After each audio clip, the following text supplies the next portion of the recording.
Yeah, we're live. All right. Sorry for the lateness. I was enjoying the finest cuisine Long Island has to offer, aka a Jersey Mike sub, which is infinitely better than Subway, but it's whatever. This stream ain't gonna be much. I'll excuse me. I'll grab Volt in just a second and have him on. Whatchamacallit. But yeah, no Kavanaugh stuff. It's essentially what I'm going on about. In terms of what's been happening. This is going to be boss as fuck. I don't know about that, but I appreciate the enthusiasm, Connor. Yeah, so I think Kavanaugh's kind of getting stiffed, pretty much. I totally disagree, obviously, with the necessity of this FBI investigation and everything. But to start from the beginning, or at least the beginning of sort of this new cycle, the hearings yesterday, I heard Christine Ford's, and needless to say, it was calm and put together, and she was like, very obviously trying to put on like the whole act of being cooperative and everything. Oh, hello, Shannon. But personally, I didn't find it, not that I didn't find it convincing or I didn't find it earnest, but I didn't find it reliable, so to speak. Because, I mean, people can be perfectly calm and perfectly, what's the word, put together when you're telling a lie. Like, it's not that I'm even trying to, like, psychoanalyze all her little body movements or something like that. It's just that just because she's calm and put together and seemed to be cooperative, that doesn't lend credibility. It's just, it's a state of being. Anybody can achieve it doing anything in particular. It's not like it's indicative of any greater truth or anything like that at all. But beyond that, there were the obvious holes, I think, in some of her parts. What makes a testimony reliable? Corroboration, for one. And that's kind of what I'm getting into, sort of. Excuse me for just a second.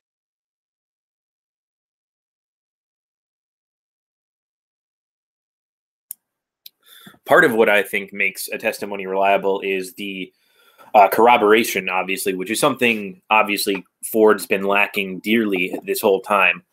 I'll get into the corroboration of some of Kavanaugh's stories in just a bit, but really, whatchamacallit?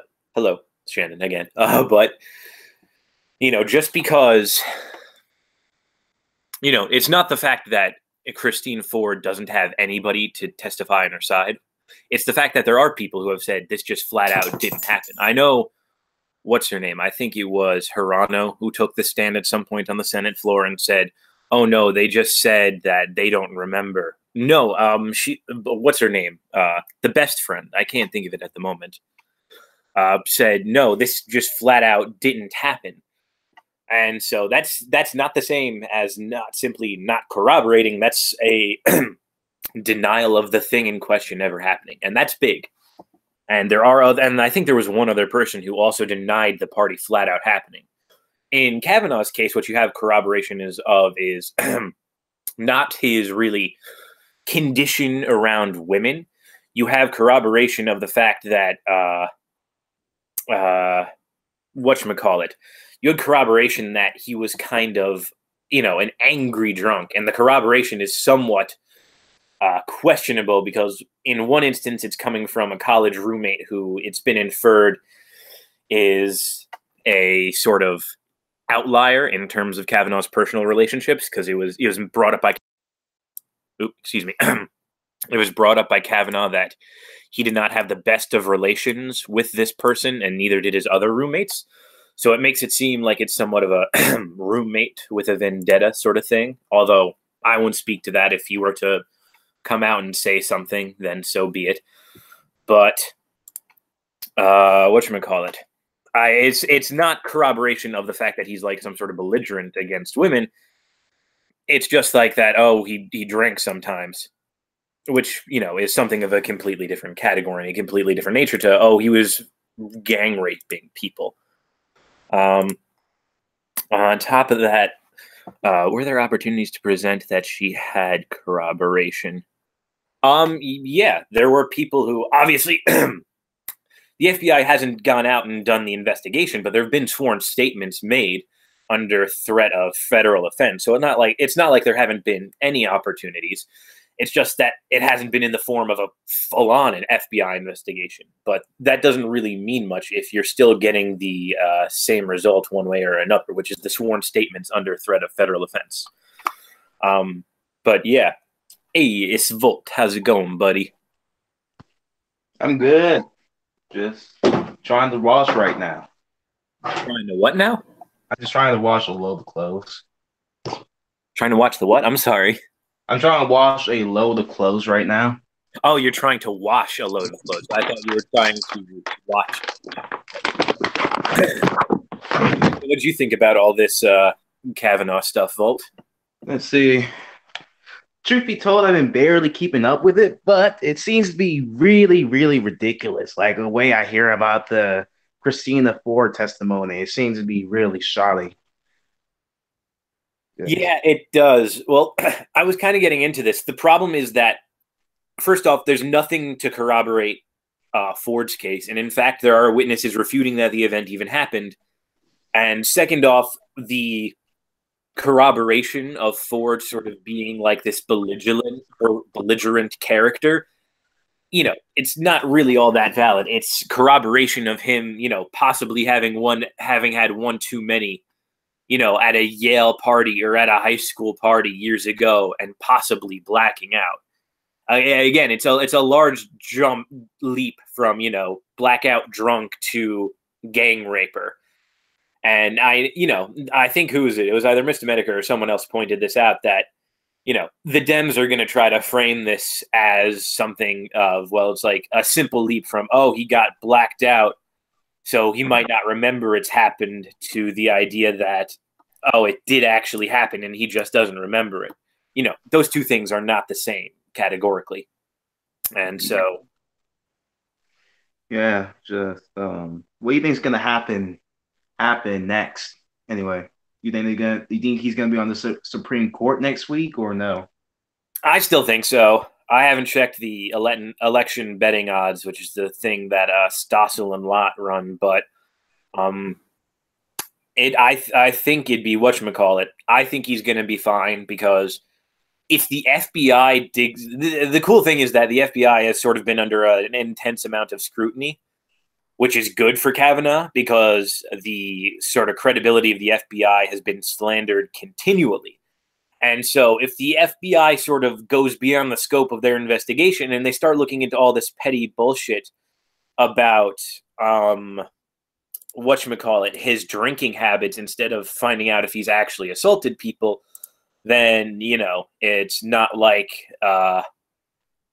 it's not like it's a big deal, because it's not. Well, I shouldn't say it's not that it's a big deal. If he's like being a little less than honest about his drinking habits, then that's bad. But it's not. You shouldn't be on the Supreme Court bad. That's sort of stupid. What I would say, though, is that if the FBI is starting to dig up a bunch of petty bullshit, it's going to become very obvious to the majority of people that this is no longer an investigation into Kavanaugh and the specific allegations made against him. It's clearly a hit job. And that would benefit his case greatly. But at the same time, Dems are going to keep using it, and it depends on what the normies think. Because if the normies think that, oh, he's been a little less than honest with his drinking habits, therefore he shouldn't be on the Supreme Court, well, then, he gets in trouble again. But if, at the same time, I hope that people can see through the bullshit to some extent and go, oh, well, this is just the FBI going well beyond the scope of what they were supposed to do. But I don't have that much faith in the American public, personally. Who does at this point? Yeah, pretty much. I mean, it depends on which way you lean, because, everybody's talking about how, your position on Kavanaugh is more indicative of your politics than the actual case itself, which I think is somewhat true. But I think there is some but because, it's hard to find a neutral bystander because, nobody's really a centrist. But, we've had testimony from people, not simply, I'm not talking corroboration anymore. I'm talking like legal professionals, cops, DAs, and stuff go on about how if this were a case, there'd be no conviction. But of course, the standard is supposed to be, higher for Kavanaugh for some reason because it's not a criminal hearing. It's a job interview. But it's, I don't know. It's moving the goalposts on Kavanaugh because the complaint is that these criminal charges may be accurate. Therefore, he shouldn't be on the bench. So it is a criminal hearing. They don't ask, whatchamacallit, about, criminal records and whether or not you were guilty. They don't ask about allegations in job interviews unless, you've been actually, well, I shouldn't say that. They ask about allegations in job interviews, but it's not like it's a case-by-case basis as to whether or not you're going to get hired because of just allegations. But the question is, again, is that even fair? Because we've seen how many men's lives have been ruined by false allegations and things like that. We've seen how many have been ruined by the, Me Too movement, even though there have been some legitimate complaints there and stuff. It's all sort of, wish-washy. And so I think to hold Kavanaugh to the standard of, well, he's guilty until proven innocent. First off, that's not how criminal hearings work. And second off, if the mere allegation of something bad should prevent you from holding some kind of political office, obviously that applies to a whole broad scope of people. And it's not like the Dems are actually going to be consistent in applying this principle. So it's clearly just a case of political bias. But again, it's so back and forth because it's no longer a non-political hearing as previous Supreme Court appointments have been, which is kind of a bummer, but is what it is. What do you think? What's up? No, I think he said hold on. What's up, new people watching? Happy I got some of y'all in here. I don't know if all y'all are from Twitter, but friggin' some of you voted on that friggin' poll telling me to have a stream. I think 15 said yes, and I only have a third of you here. What's up with that? And I think one of them is at least me watching myself, or I don't know if YouTube counts that or not, but... Sorry. No problemo. So, what do you think of all this? Failure of democracy, and we should have a civil war at this point. Yeah, right. No, I mean, I mentioned it in the group chat before that I'm completely okay with, accelerationism to the point of, we just get this clown world civil war over with. But, I understand why people are averse to such a suggestion. But I mean, honestly, these allegations are, first off, like some of the allegations aren't even being brought up because the committee knew how ridiculous they were in the first place. The only one that's being focused on is Ford's, and hers is shaky at best. I think, I wish Ray were here. I don't know where she went. But Ray mentioned something about the July 1st dates or something, like he happened to be in there like roughly the same time, which I think she meant to be like the vicinity of a week. And in the same area in the vicinity of the week. But and she seemed to make that out to be some kind of big deal. I don't want to straw man her too much because she's not here, but that seemed to be the case she was making. And it seemed weird to me, like, yeah, you can be in the same place as an event happening with, similar groups of people within the span of a week. I'll go out to see friends out on the island all the time, and I'll miss other groups of friends by a couple of days. It's not an incredibly unusual thing, and I don't think it's indicative of, anything at all. But I don't know. She seemed to make a big deal out of it. I wish you were here to explain it. Just has she been pro? Has she been pro Kavanaugh? How you say his name? What's up? Has she been anti? What's this? The Supreme Court nominee name is Kavanaugh. Yeah, you don't know his name, Volt. Is she anti? Is she anti Kavanaugh or something? Oh my gosh, how out of the loop? Yeah, she's super anti. Well, yeah, she is anti Kavanaugh, but she's going to be anti anyone the Republicans put up. So, but she does. The bigger thing is, I think she finds like the Ford thing credible. Love to see her. Knowing her, she probably got a bunch of sources, sources saying why she's right, like, or explaining this from a left wing perspective of accelerationism. Yes. Well, like she made the case at some point in our discussion uh, that if Kavanaugh gets pushed through, it's going to motivate the left base to some extent, and that is, of course, true because they're going to view it as like, oh, he's a rapist and he's on the Supreme Court, Armageddon. And I understand that's going to motivate some people for sure, but I do think it's going to have a larger demoralizing effect per se, and not so much a motivating effect. But also, she made the case that if if it's seen that Kavanaugh gained this seat in any illegitimate or corrupt fashion, that there's going to be a greater leftist turnout. And I didn't quite understood what she meant by that, or didn't quite understood. Me English no good at the moment, but I didn't quite understand what she meant by that, because it seemed to me like, if he goes through, so there was like a couple scenarios. I've heard news since from, I forget which news outlet, but apparently McConnell has the 51 votes necessary, but is still going to go through with the FBI investigation. I don't know. Maybe that's just a gambit on his part. Maybe he does, but he wants to make it seem squeaky clean. I don't know. But there are still a couple options. One being that Republicans could get, it is the case that Republicans have the vote, and they'll vote on it, and Kavanaugh will be the Supreme Court. Without the FBI investigation, possibly. I don't know if that's actually the case.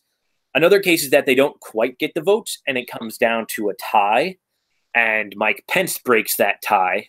If not, if McConnell knows they don't have the votes, then he's just not going to get confirmed, and there'll be an FBI investigation, and it depends on the news cycle.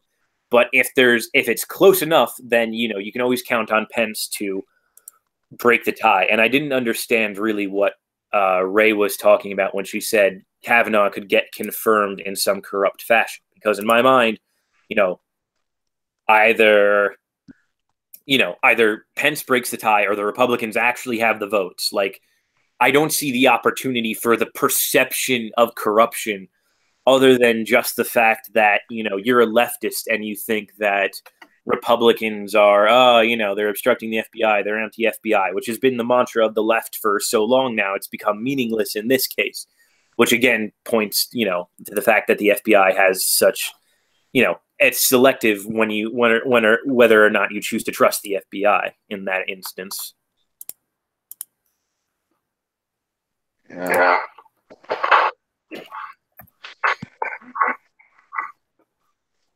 Yes, right. Well, what must be done? So, is anyone siege filled? Not yet. Nothing. No, right now it's still 8 on the bench, I think, because what's her name already stepped down. I think it was Kennedy, but no, not Kennedy. Fuck. Well, I can't remember her name, but no, not her name. His name. I think it was Kennedy. Yeah, he stepped down, and so yeah, it's been 8 on the bench for a while now, and so. I think the thing about the stalling tactic is I don't think it's just stalling to midterms. I think that's a bit too long term.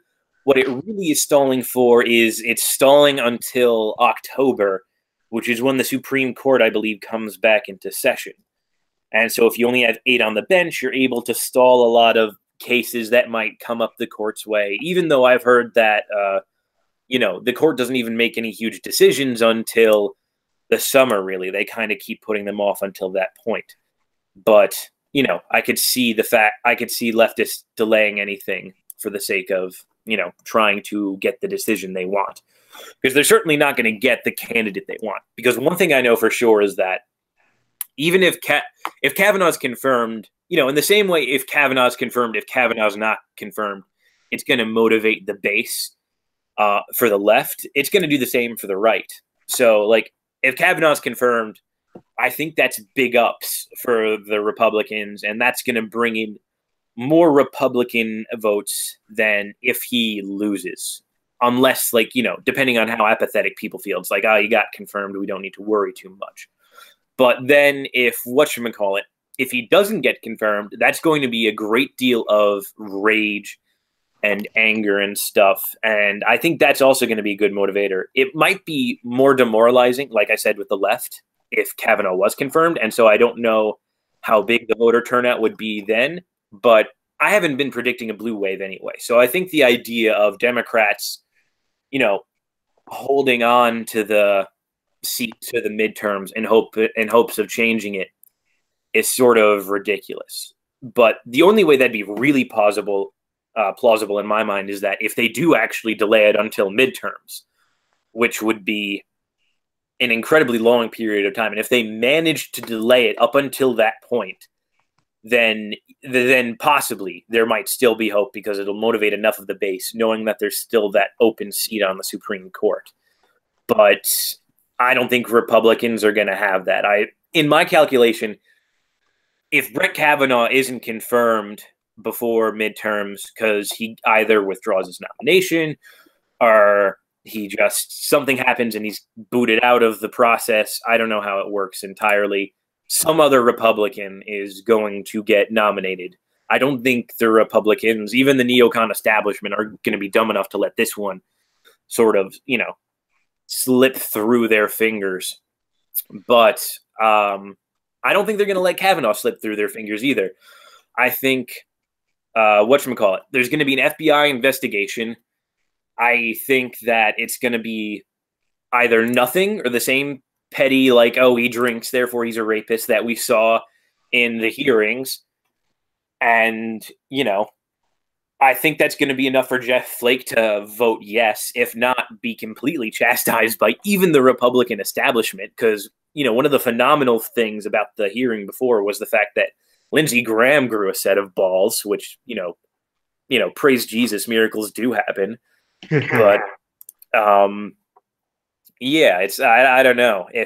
So he's going to be chastised by the Republican Senate. Same with those two woman senators who are, like, constantly on the fence because sisterhood or whatever. So, it's not going to make much of a difference. I think Kavanaugh's getting confirmed no matter, unless, like, the FBI actually turns up something in the vein of, Ford's testimony was true and we have proof of it, then I think Kavanaugh is going through. But anything below that standard of evidence, I don't think is going to be enough to sway even Flake and even some of the other women senators.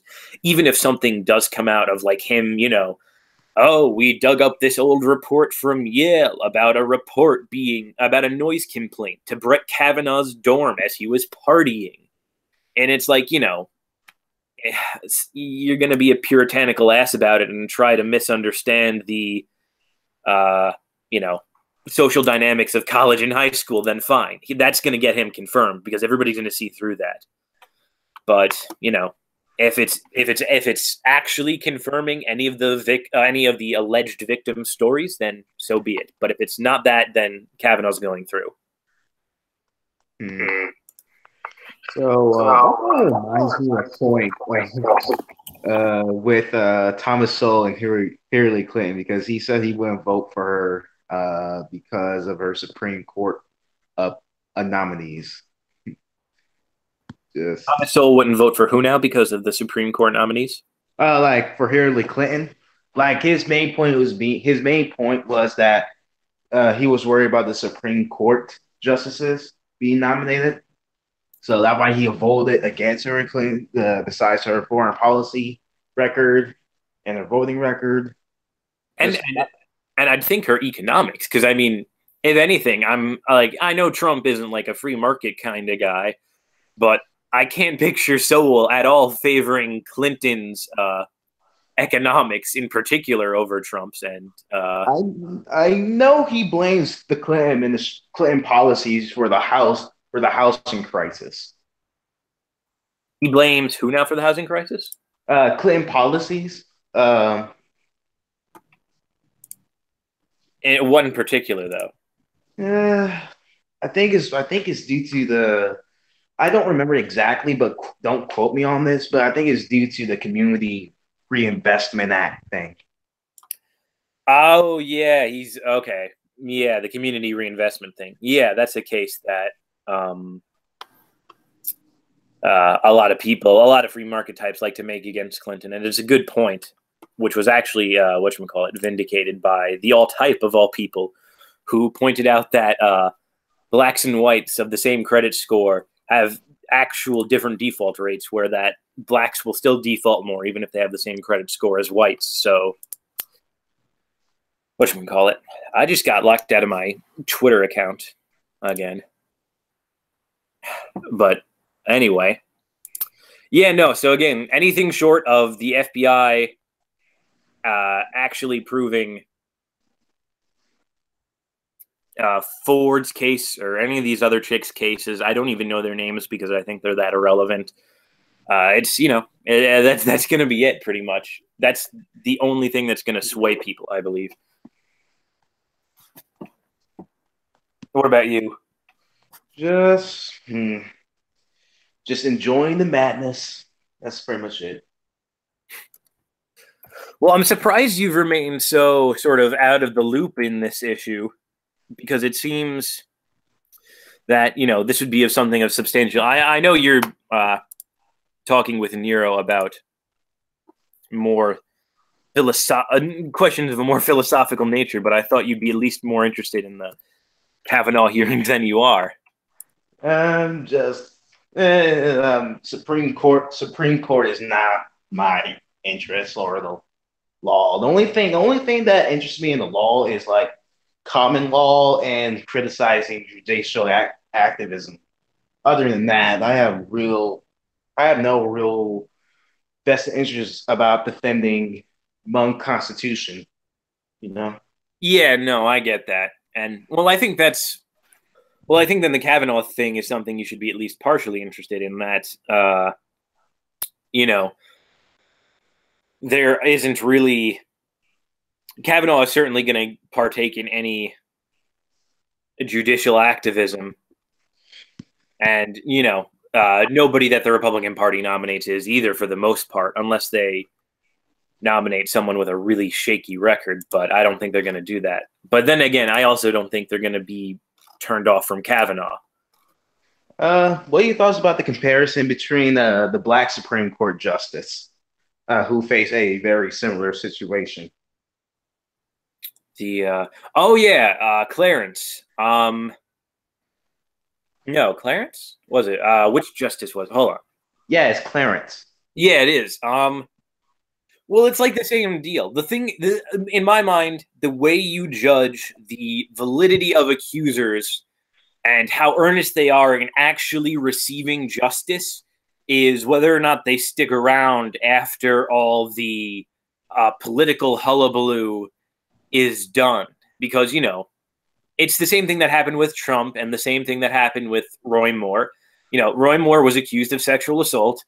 He lost the election, and then poof, all his accusers vanished. And, Trump had a bunch of allegations made against him. He was elected president, and then poof, all his accusers appeared. Whereas if, you're actively interested in justice and receiving it because you feel you've been wrong, you're not just going to stop because the person you're accusing hasn't been elected or has been elected. That seems rather dumb. Like, I can see the case where it's like, oh, well, he's elected president, I'm not going to touch him now. But Roy Moore lost. Why aren't you going to pursue that? He's a man essentially shamed out of his office. Why aren't you going to pursue him? And, none of them did, to nobody's shock who's paying attention, because the accusations weren't earnest. They didn't actually care about justice. And so, I don't want to say they were lying, but it seems like they were just political opportunists who I don't know if they were paid off. I don't know what the story is, but I don't think they were actually earnest in seeking any amount of justice. Well, only these politicians knows the truth, and we cannot know it. That's sad, unless they brag about it. Yeah, well, I don't think anybody's buying a book by Roy Moore, unfortunately. I might if I find it genuinely compelling, but I don't know. I don't see a particular. Roy Moore was he wasn't really Trump's candidate, to be clear from the beginning. He picked, I think it was Luther Strange, who is obviously going to come back in November now and de-seat this loser in Mississippi, Alabama, one of those Dixie states. But he's going to de-seat him in the Senate. So it wasn't like the fact that this Democrat beat Moore was a big deal, but Moore could have beat the Democrat if it weren't for two things. One, the sexual accusations, but two, Republicans and never Trumpers like Ben Shapiro and all these other things allowing these women to get away with these accusations. And, shit like that's still going on as we speak because we've got fucking Kavanaugh being smeared left and right, and people like Bill Kristol and fucking Mike Cernicuk talking about, oh, they both seem credible. Kavanaugh shouldn't be on there because it's not good for the political state of the U.S. Like, fuck Cernovich, man. I don't know where he gets off lecturing anybody about anything. The man's a political know-nothing who jumped ship from the alt-right so he could make a buck with the alt-right. He's such a dishonest actor. It's unbelievable. Bill Kristol?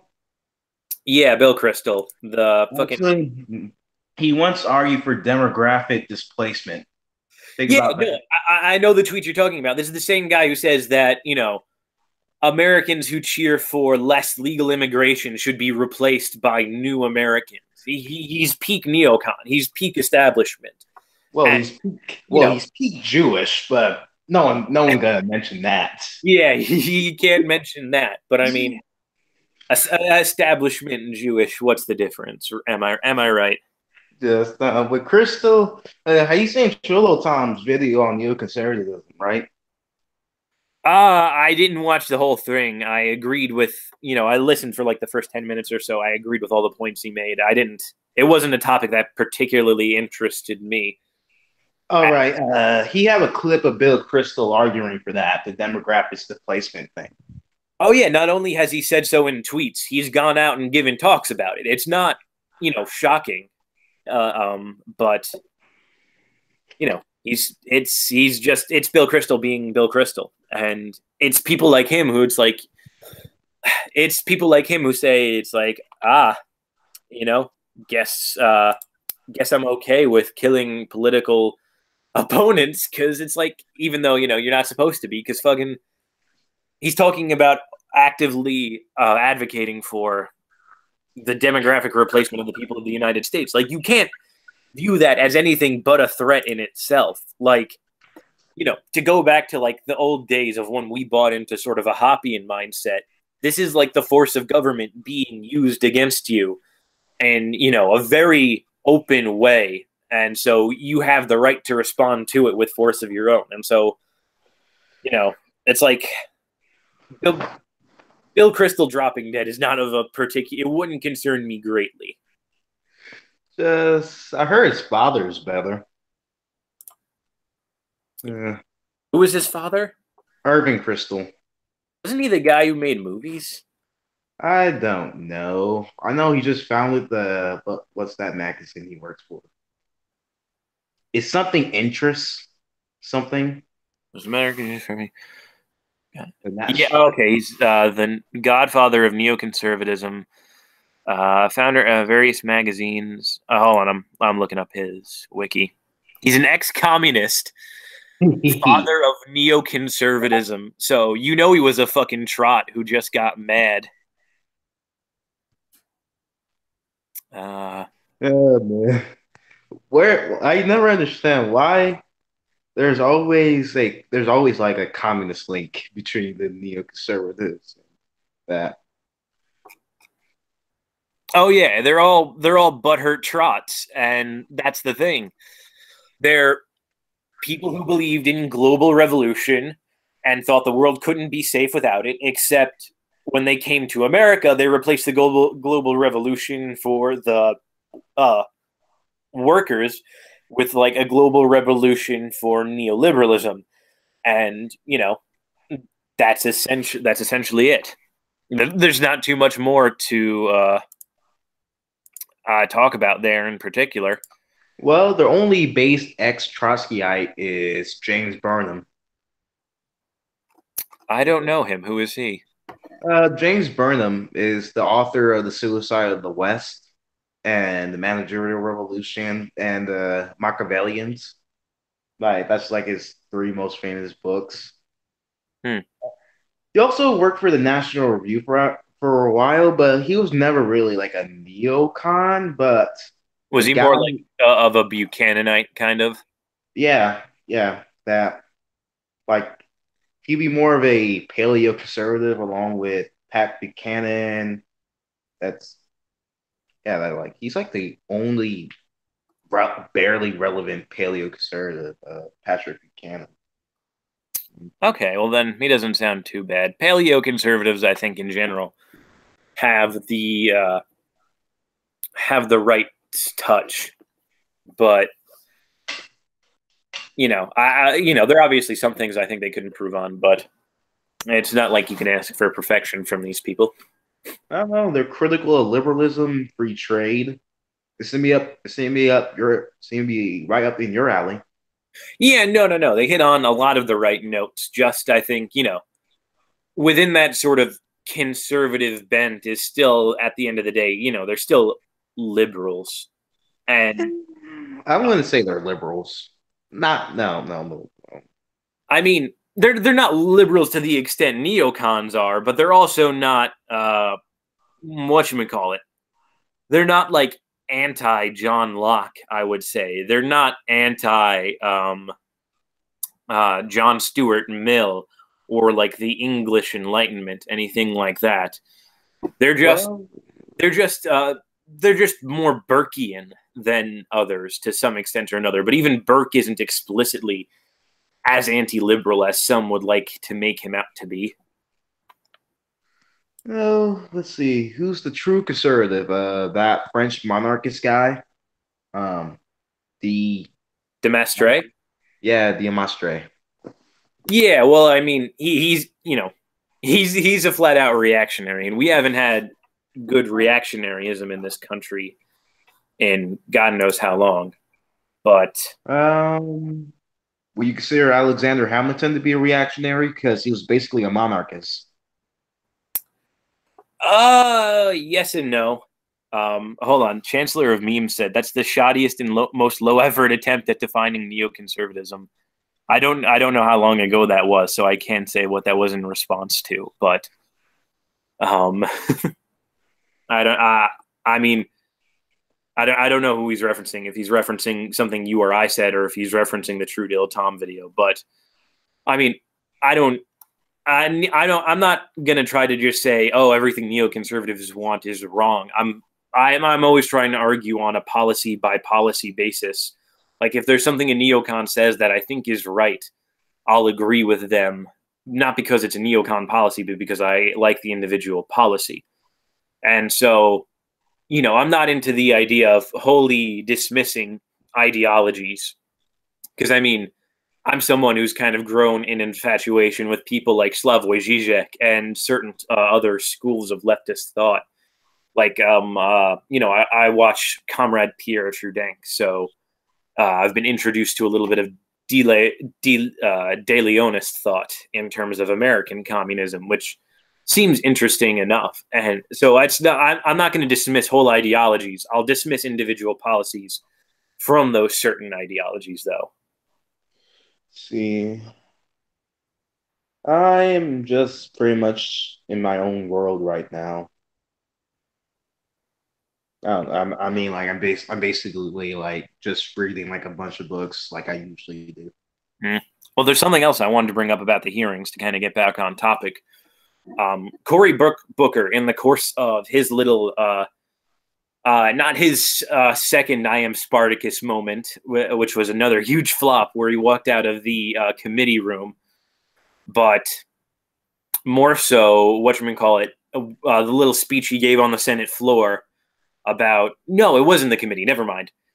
He talked about some other supposed friends of Kavanaugh coming out and saying, oh, he was a hard drunk, he liked to party, blah, blah, blah, he had gaps in his memory.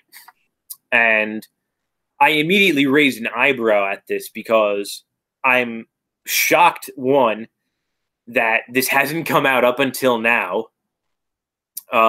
Because if she, and I'm surprised it happens. Because if this woman is just, if she's actually a friend of Brett Kavanaugh, then, you don't just go after the man because he partied a little hard and you're upset at that. That seems like something very petty to go after. And it seems something like a very petty statement to make, just because he lied about how hard he partied. And so I doubt the status of this woman's actual friendship or not. She may very well be a Republican, but that can mean a lot of things. The second thing is, if this statement is real, I'm surprised I'm the first person to tell the public was Cory Booker, instead of like the mass reporting on it that would have happened if it were real by the MSM. Because if you have a friend of Brett Kavanaugh saying, no, I personally knew this guy and he was a mean drunk, and it's not just this college roommate of his, that the media would be all over it. And so I find it highly, highly questionable that, A, what Cory Booker said was true at all, and if there is any truth to it, I'm sure it's just some, tiny, tiny little snippet taken out of context of the larger thing that she might have been trying to get across. But, that's... it's Cory Booker. He thinks he's far more important than he is. And if the Democrats put him up for 2020, it's going to be amazing. I'm going to enjoy that. This craziness over the Supreme Court justice, the main focus of American.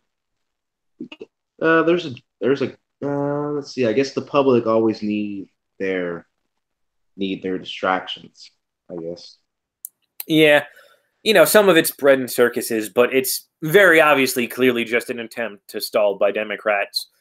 And because it's going to move, whatchamacallit. The goalposts are going to move.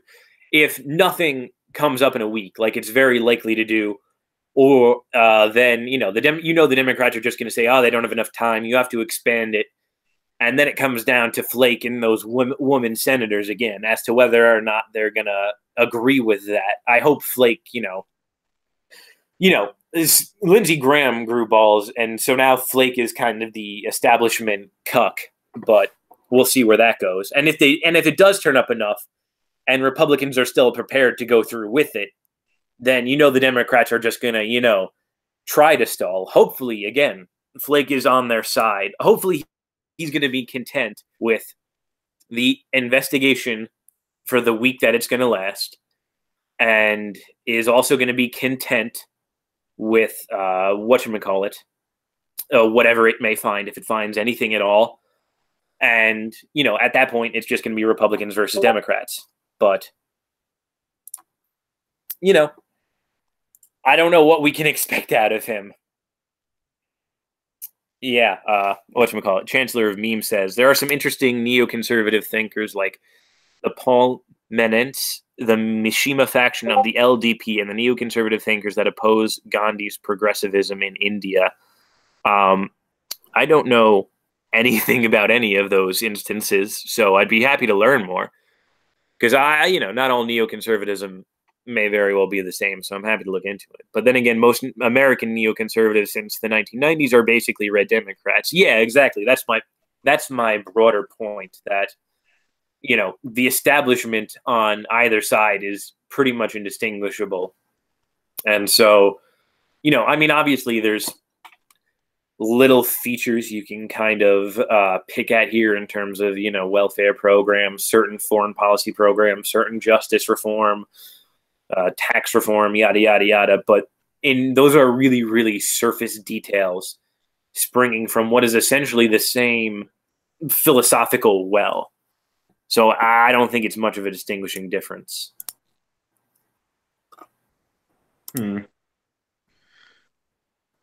Yeah.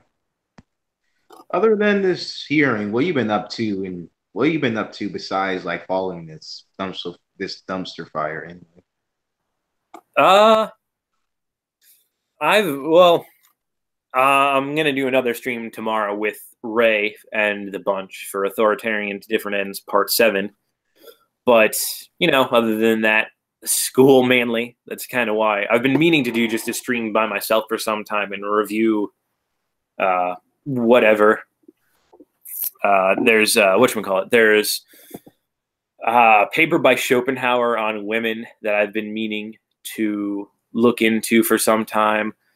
There's also just some things I've been reading that I'd love to give a brief summary of. I'm reading something called The Hunting Hypothesis by Robert Ardrey right now, which is quite good and quite enlightening in my opinion. Good book. Would recommend it to anyone who's able to get their hands on it. You're probably better off going to the public library though, because it's very, very old.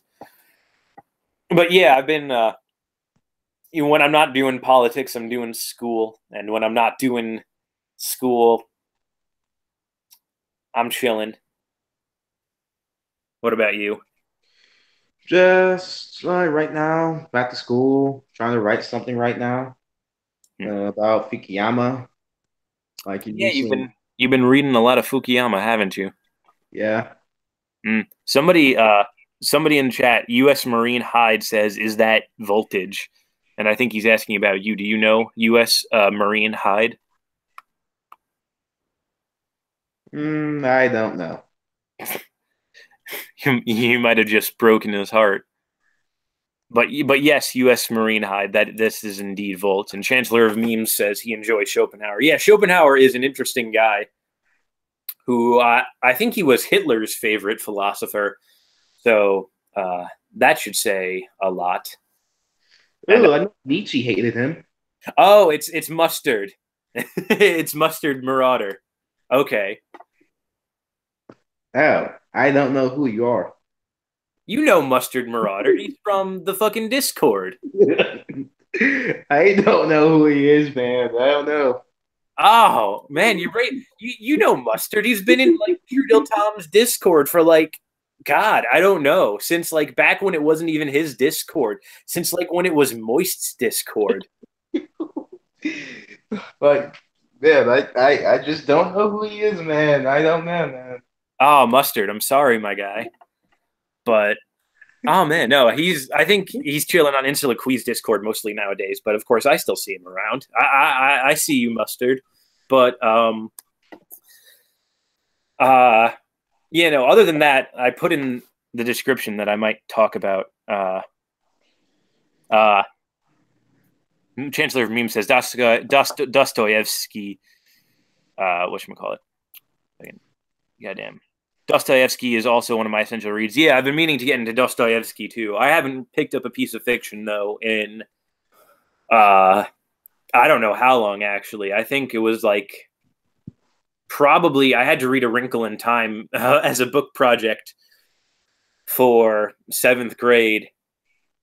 And before that, like the last thing I remember reading was like the Magic Treehouse series. But yeah, I've been meaning to get into some like heavy fiction, but I think what I'm going to try to get into is some of Dostoevsky, but also I've been recommended some books by Pine Tree Twitter, like Hatchet and My Side of the Mountain, things of that nature. So I'm also going to try to get into that. Also, I have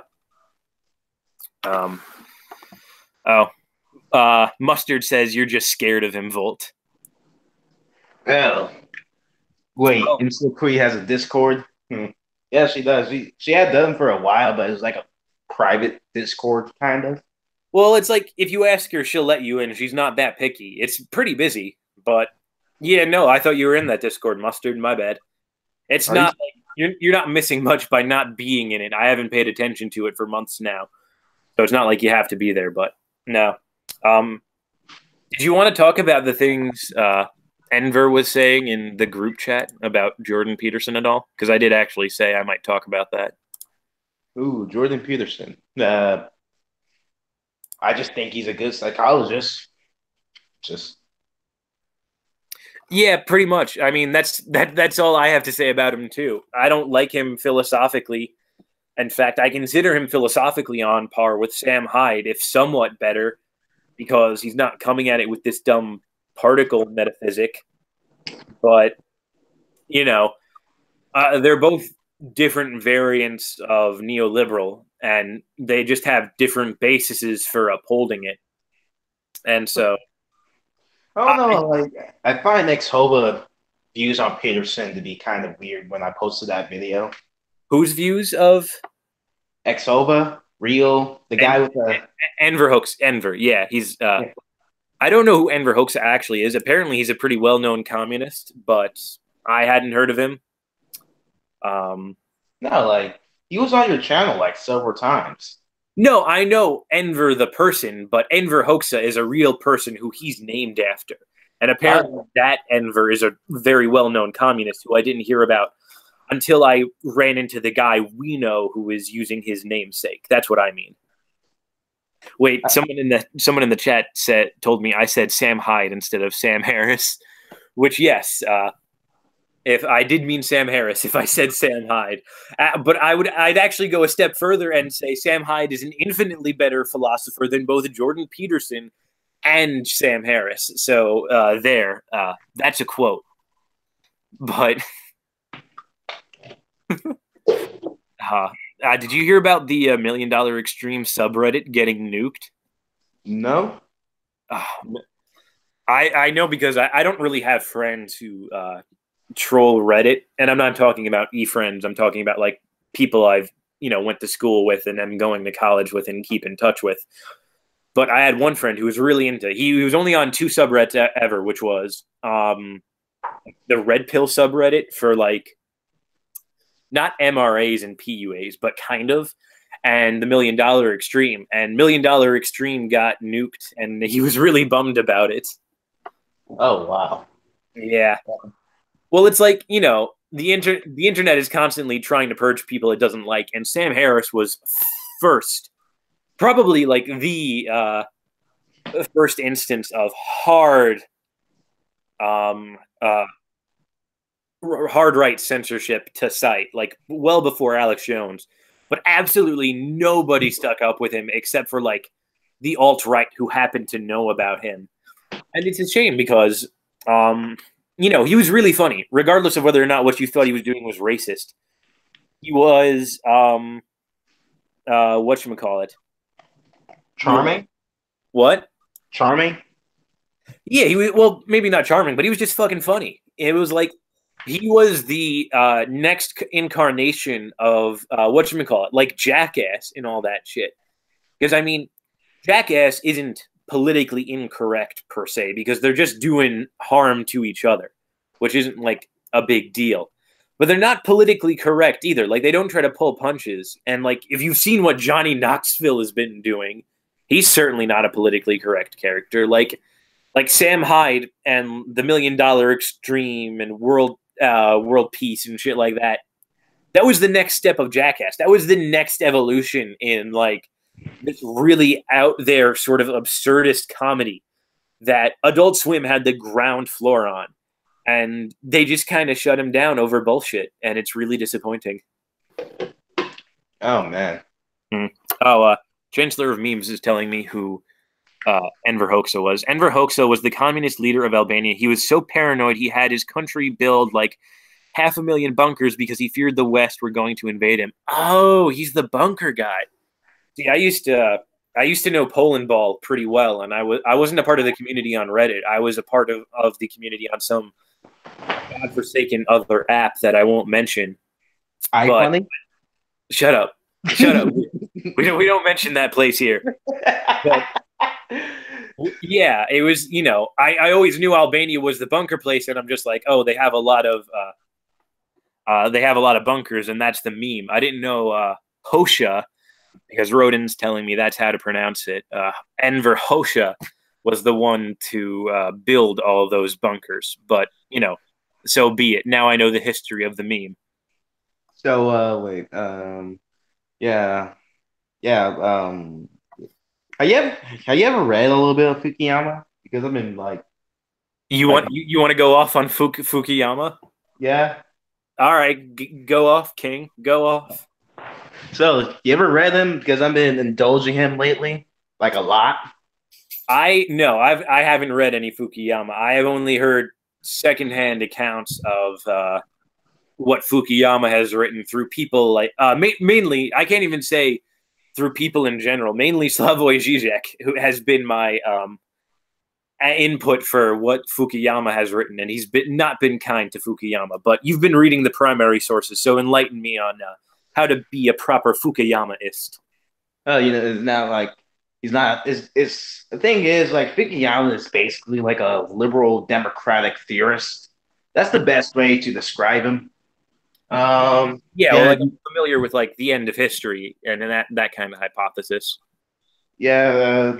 Recently, he wrote like two books on the history of polities, and he just sort of just resent that democracy is inevitable, and he just sort of explained why democracy is happening. And one thing I really find interesting is his emphasis on dignity, like this demand for dignity that the people have inside of them. He sort of just viewed that as one of the main reasons why democracy spread in the first place. Like this demand for human equality that in theory that democracy has, like one of the philosophical underpinnings of democracy is human equality. Mm. Just he Yeah, well, I think that's kind of bullshit because I don't think people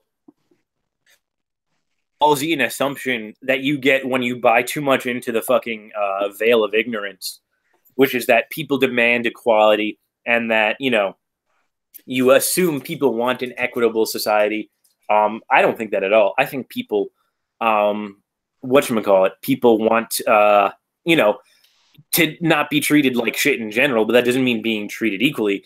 And I think people want to, survive and thrive. They want to, I'm still reading the Bat book to some extent, but, people want to, control land. They want to live fulfilling, meaning spiritual lives. Excuse me for a second while I handle my dog, but go on about Fukuyama for the audience, Volt. everybody knows about his end of history, and people often ask him, "Have we reached the end of history? Have we reached this end point of history?" When in reality, he just took a. This is probably one of the reasons why Zizek don't like him. But he just took a very Hegelian Marxist view on the end of history. That he basically views that liberal democracy will be the only viable form of government. And since then, he just sort of just revived his thesis that he doesn't that he understands that liberal democracy can have a recession of sorts, like a decline of sorts. But I think he's taking the view that it will eventually come out of this slump. Recently, he wrote a book called Identity. I've been reading, like just sort of explaining why we're seeing this polarization um, in liberal democracy right now. This rise of the multicultural left, the rise of the populist right, and Yeah, I know whatchamacallit.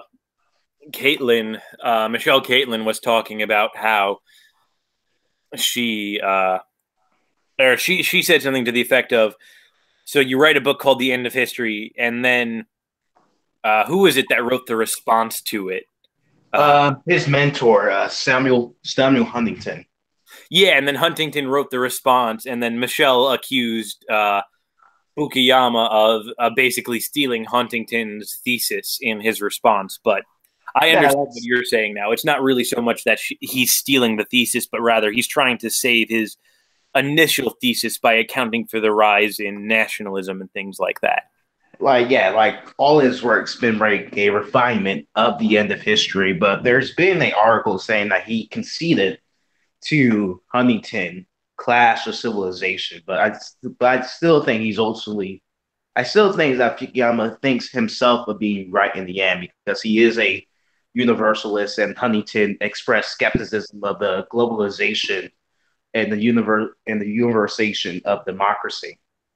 Yeah, no, of course. He's still a liberal at the end of the day, and so he's still going to buy into his version of the end of history. Mustard is asking if you're a neocon now, Volt. Let's see. I don't know. You tell me.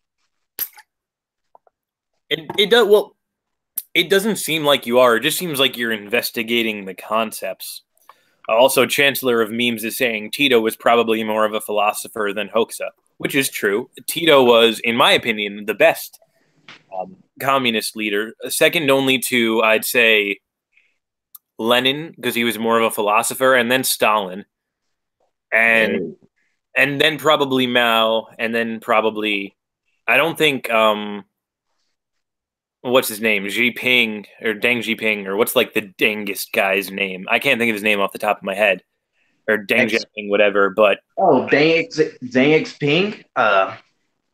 yeah, I don't think he was an actual leader of China, but he's one of my preferred communists as well. He wasn't exactly a communist.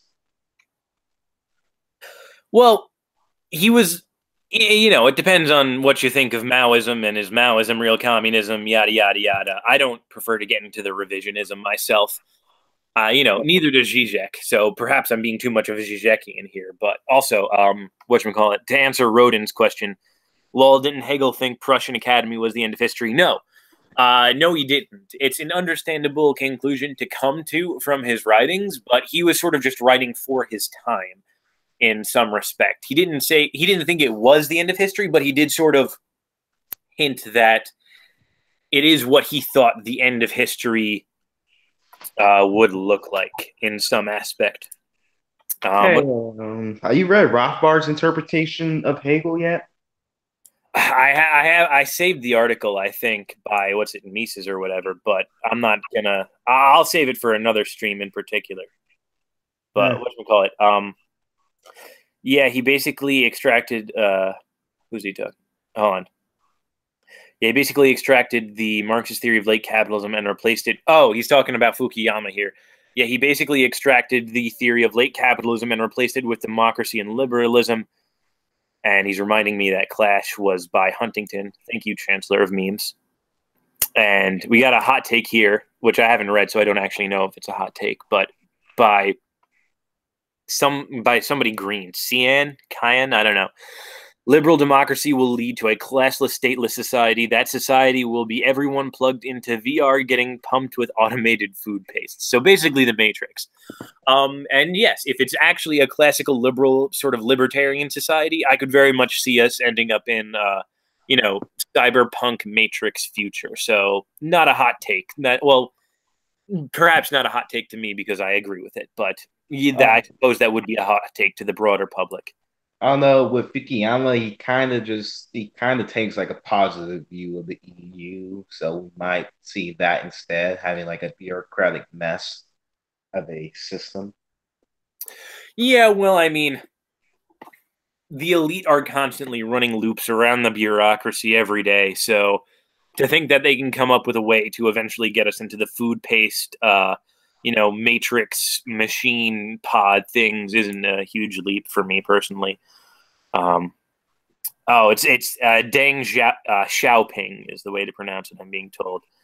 And I'm being told by Chancellor of Memes again, Deng Xiaoping was directly responsible for the Great Leap Forward. He was the one in charge of agriculture distribution at the time.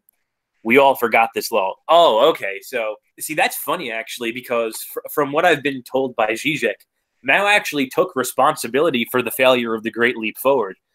And if it sounds like from this, if it was Xiaoping, then, maybe Mao isn't to blame for the catastrophe that it was. Perhaps Zizek has to revisit some of his history there, but Schumpeter just thought the bourgeois will unite on an international level and create some it's Kean Green. It's Irish. I've never seen that name before, and I'm Irish, so I'm disappointed in myself. But I'm being told something about Schumpeter by Rodin now. Schumpeter is just thought the bourgeoisie would unite on an international level and create some form of economic managerialism. I mean, that's kind of what liberalism is doing now, so I guess Schumpeter wasn't wrong. I can't wait to drink my Soylent and play Movidia. Yes, Mustard, we all are. Nope. Man. Damn, I don't. Okay, I don't know what the last two responses were, but yeah. Is there anything more you want to tell us about Fukuyamaism? Let's see. He left the neoconservative movement because of the Iraq War, and since then criticized the movement and compared it to Leninism. Well, that's dumb. Because it's not Leninism. It's specifically Trotskyism. Everybody knows that neocons are just liberal trots. Well, it just sort of depends on the variant of neoconservatism. Like he does. I mean, yes and no. I guess I'm trying to think of that song. Well, the thing about Fukuyama is like he's not like a neocon. He's best described as a social democrat because he does believe in a welfare state system. He does believe in he basically believes in a very active government, like a very Hamiltonian style government. See, well, it depends what you mean by Hamiltonian and what your conception of what the American government was supposed to be. Because, assuming you have, a very Romanesque view of what the United States was supposed to be, you could see it being a sort of managerial aristocratic state in the same way the Roman Republic and the Roman Empire kind of was, because that's what it was. It just wasn't, managerial in sort of the liberal sense. It was sort of, managerial in there were the aristocrats and there were the plebs. And the aristocrats provided the breads in the circus for the plebs, and the plebs, were the units of economic output that kept society going. But because they had their breads and circuses, they didn't complain. Everybody's happy. Trudell Tom and obviously the people he's talked to about the unification of the low and the high against the middle. But you look about it historically in some sense, and there really hasn't been a middle. There's always been sort of a merchant class, an in-between class, but they've always represented such a small interest.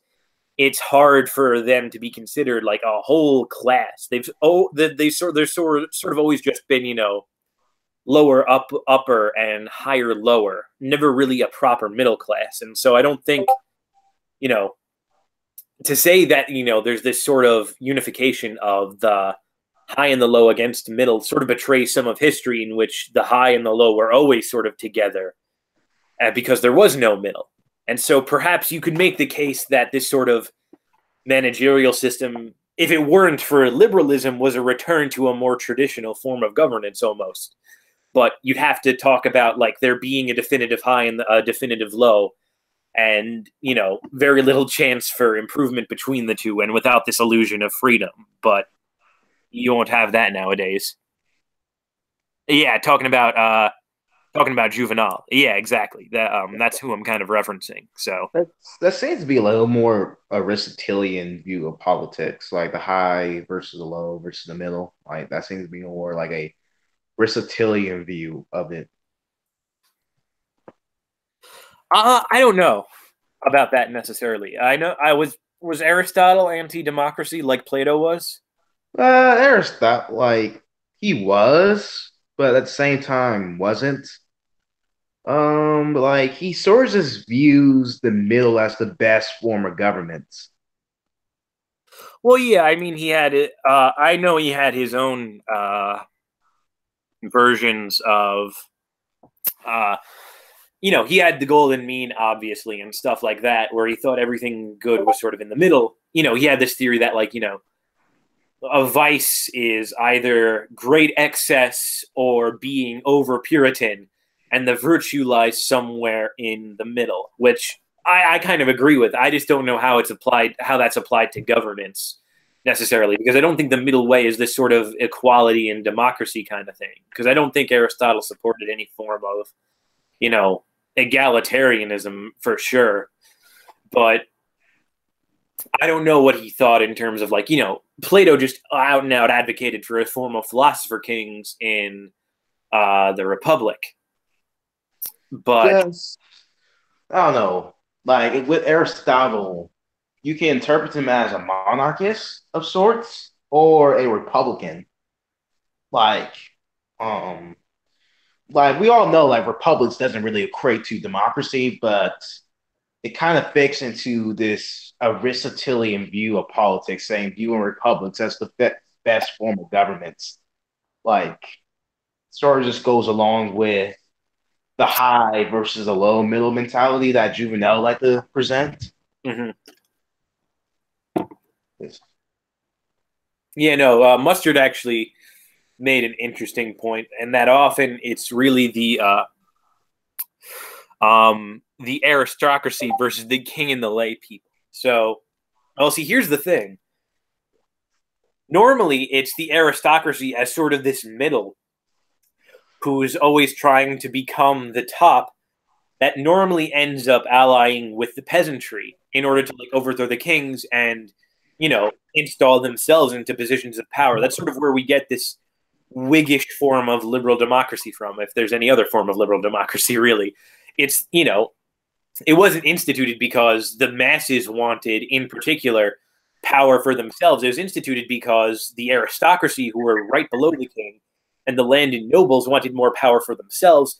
And they thought the best way to do that was to convince the peasantry that they would also get power in this process. And so, that's how liberalism spread, really. It wasn't really this grand noble idea of people gaining power for themselves. It was a noble elite who already had a lot of power, who just wanted more. And now that they're sort of the new high, they're teaming up with the low again to make sure the middle doesn't do the same thing to them, kind of. And I think that's a fair analysis to make. Roden says, I've read some translations of Aristotle praising friends of humanity. I'm not sure what you mean by that in this context. Aristotle, are you becoming a Platonist or something? It depends. I borrow a lot of theological metaphors from Neoplatonism, but I wouldn't say I'm inherently a Platonist. But Key and Green also said something. There was peasantry, mercantilists, and aristocratic classes. We don't have the aristocratic anymore. Yeah, well, yeah, the aristocracy has really just become a mercantilist class, and you have different castes within the mercantilist class, and that's kind of how it goes. So that's a fair enough thing, but it's still this concept of the high, the low, and the middle, and how they exist. I think it's fair to say, you get into feudalism, you have a more defined middle, whether it's mercantilists or certain landed nobles, because you have the feudal caste system. But I think it's fair to say in Roman times, you never had this sort of tripartite class system. You had the plebs and you had the aristocracy. And I mean, with the exception being the emperor, who was really the unquestioned sort of king of sorts. But that was pretty much it. Other than that, like in the Republic, the consuls and the senators all enjoyed pretty much the same amount of prestige. The senators, even in the empire, pretty much enjoyed the same amount of prestige as the other elected officials. And even the emperor wasn't, the emperor was a god, obviously, but he wasn't it's not like he ruled without the elected officials or the senators either. So there was a high, and there was different systems within the high, and there was a low, and there were different ranks within the low. But I don't think it's fair to say that there was really a middle until feudalism, and even then, that middle was sort of ill-defined. It didn't become the most defined until you actually got liberal democracy, which is obviously capitalism is responsible for the creation of the middle class as we know it now. Well, can an argument be made that is due to the Industrial Revolution that sort of just brought off this rave of democratization, allowing this mobilization of the peasantry, enlarging the middle class. Like, can the argument can be made from that? Because I know Fukuyama will argue that that's one of the reasons why we saw this wave of democratization, like sort of just this revolt against the bourgeois order of Europe, against these autocratic regimes of Yeah. Europe at the time. Well, again, it's yes and no because you talk about what spread democratization, and I've mentioned this before, but you could have had capitalism existing quite synonymously with some form of not feudalism, but with some monarchic aristocratic type system, and it kind of did in Prussia for like a good while before German unification. And then even once Germany was unified, that was kind of the case. You had sort of an aristocratic bourgeois and a monarchic system living simultaneously. And what capitalism effectively had done was, raise the living standards of the whole of the peasantry at that time. And so you still didn't have really a middle class necessarily in the old German Empire or even the old German monarchies, like you did in Prussia and things like that. So you could have had capitalism. I don't think saying capitalism spread democracy is a completely accurate analysis of what had happened. It also had to rely on the fact that, again, there was an aristocratic class that wanted power for itself, and they needed to overthrow a king to make that happen. And so they allied themselves with the peasantry to make themselves the high, and while giving the peasantry the belief that they would become either the new middle or they might become the high themselves. Whether or not that happened is debatable. But overall, it wasn't just capitalism, because people were fine in the German Empire and the Prussian kingdom and things like that when it was still just the aristocracy and the kings, and they had their capitalism and their standards of living went up, because that's effectively what it was. It was still a two-class system essentially, but just with capitalism and better living standards, and they were fine with that. So this idea that capitalism was spreading democracy, or that the democratizing force had to do with like economic mobilization, I think is flawed. It had to do with people, pushing this power narrative that, oh, you, the peasants, should have more power, but really we just want it for ourselves, which didn't really happen like it did in most other countries in Germany because of Germany's sort of social conservatism. They always maintained a sort of aristocracy, and therefore, and they were able to adjust to it. The aristocracy was always able to keep the peasantry pleased, and so they didn't need to worry about offering them power or fear and overthrow or anything like that. It's just that if you heard the 1848 revolutions, right? Also, Roden says the middle was only possible with the Black Plague, which is fair, I would say. Hmm. Also, I'm sorry, what were you going to say? You heard about the 1848 revolutions, right? The ones that swept Europe? Yep. Yeah, uh-huh. Yeah, that's sort of just like, I don't know, like, did it weaken the Prussian aristocracy? Because I know they had the revolution in Germany, or before Germany was unified. I mean, there was a kijiggering again. It was sort of like they got rid of the aristocracy, but not really. They got, I think what it was that they threw out like Frederick II's lineage and things like that. But you still had like the Junkers were still the dominating class. Like, the people who Otto von Bismarck came from. They were the landed Prussian aristocracy who, continued to function effectively as the heads of state. Even without the appearance of an effective monarch. Like, again, it was sort of comparable to the old Roman system, where like there was an emperor, obviously, and stuff in the form of the Wilhelms, but it wasn't really like they were a huge deal. Like, there was still just the aristocracy, and the emperor was just the chief among the aristocrats. and you had the peasants. So I don't think it was that big of a shift. Like it was much larger in other places in Western Europe than it was in Central.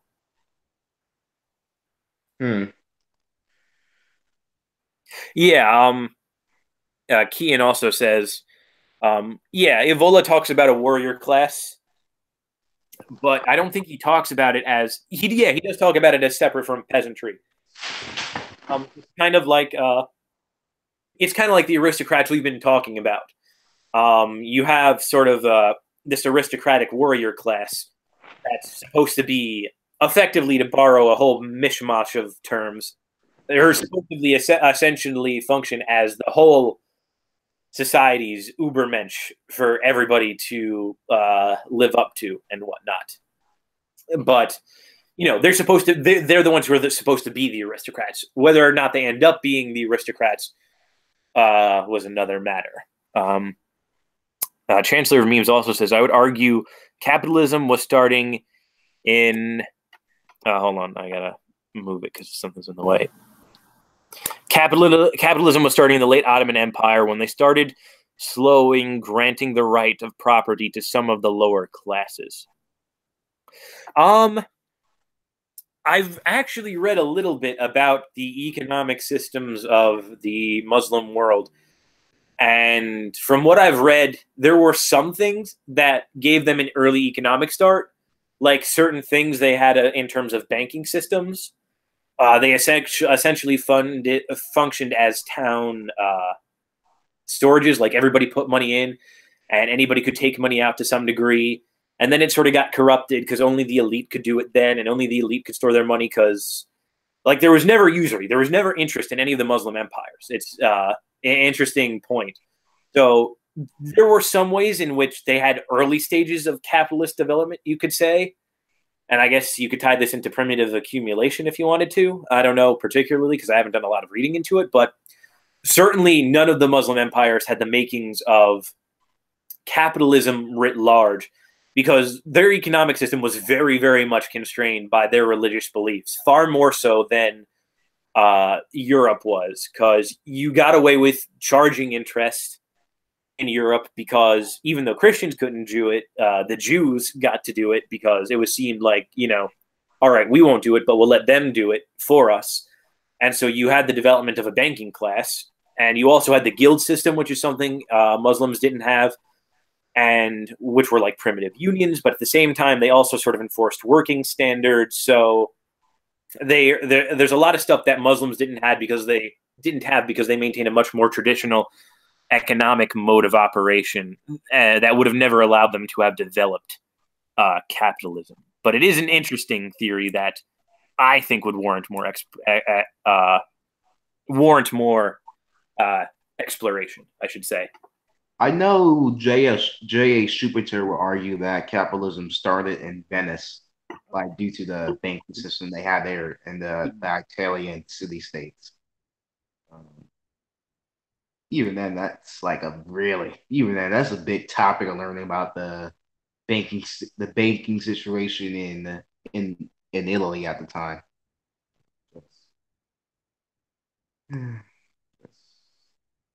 It's weird. Where do you believe that capitalism ultimately started from? Like, you think it just started with the Industrial Revolution, or the British, or started with the British, or what? Uh, Capitalism really started with, you could say it started with the first industrial revolution, So, but it really took off with the second industrial revolution, obviously, like post-Civil War, at least in the United States. And I think you could make the case that it was really, England had the factories for it and stuff like that. And, we needed to steal from them. Like, we needed to steal their business plans and stuff in order to get going. So I think it'd be fair to say it started in Europe, maybe England specifically. I haven't done enough looking into it, but it was certainly a product of European doing that was sort of like the logical extension of liberalism. Just to read a few more from the chat, I think Donald Trump best explained the emergence of capitalism in his interview with Ali G. I have not seen this interview with Ali G. I miss Sacha Baron Cohen, though. The 1848 revolution wrote into saying forced Bismarck to implement a welfare state. Okay, well, a welfare state isn't the worst thing. And oh, so that's why Michelle Caitlin claims capitalism started with Italy. Oh, there's also a case that it started with Italy. Ah, crap. Uh, what would you say to the argument of capitalism is natural? Always held water for me, but of course it has evolved. Capitalism as natural is only I'm conflicted here because I buy into the notion of sort of a dialectical mode of history in terms of, there are these instances in which you have a catalyst for the dialectical change in like the nature of our civilization, and the Enlightenment was that big dialectical shift. Like I don't think we've actually had another. We're all living just in a post-Enlightenment world. And excuse me while I handle my dog for just what, Volt, can you hold down the fort for like 10 minutes? I'll be right back with my dog and I'll continue. But I give you free reign to invite anyone in who wants to. Liberosity, if you want, you're more than welcome to come on. So just ask Volt for the stream link, and he can pass it to you. But I need to walk the dog because she seems to be getting a bit a bit angry. So I'll be right back. Oof. So I argue that markets are very artificial and require community plus power as a foundation. Capitalism started when the Italians fried the meatball on some olive oil. Let's see. Do you have a Twitter, Liberosity?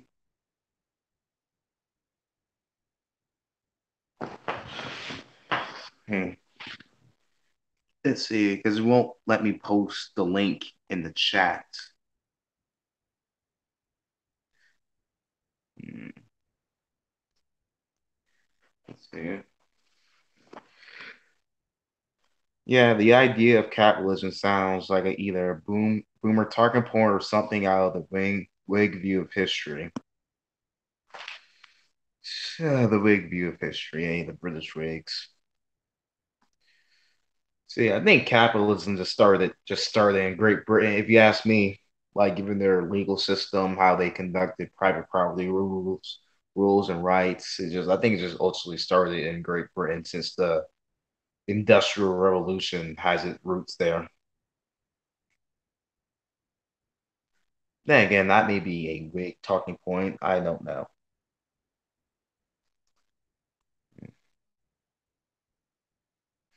See.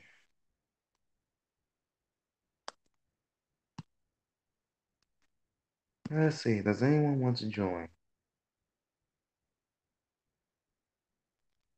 Okay, give me a minute. Man. Come on. Come on.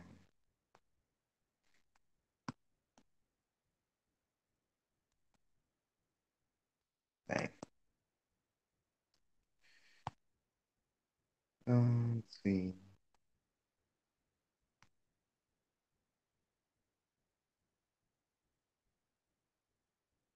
Okay, Roden.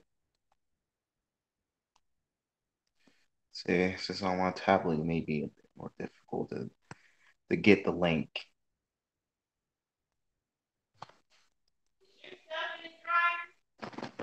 No? Let's see.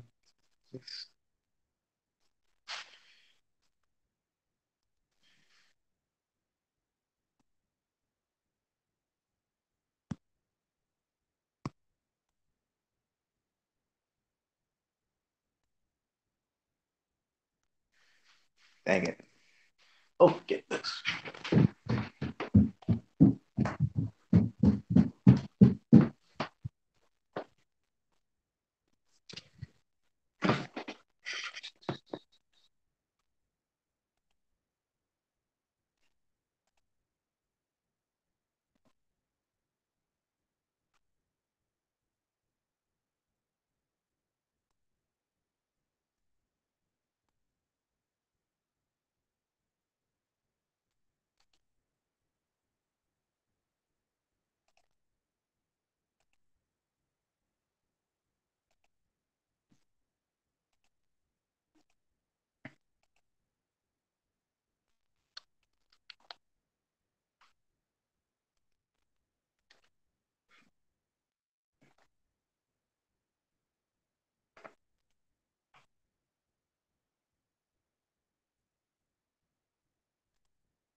Okay, I just sent the link to Roden. Check your Twitter DM.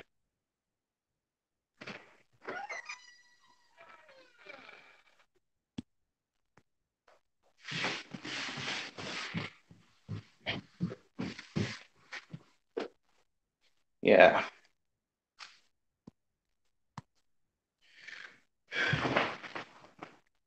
Check your Twitter DM.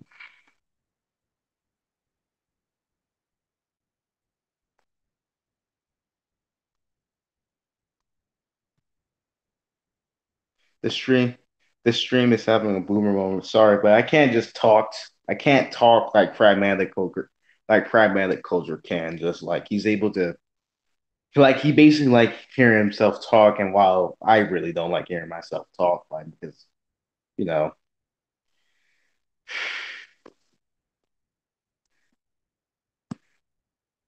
just hopefully someone else will join and try to join in this call.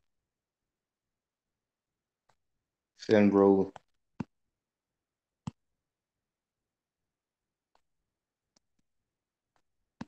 Yes.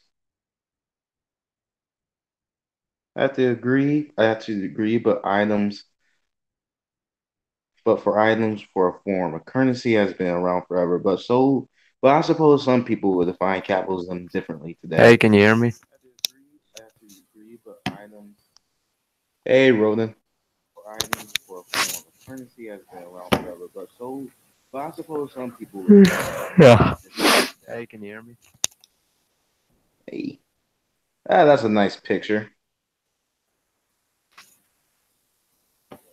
Hmm. Yeah, I can hear you, Yeah.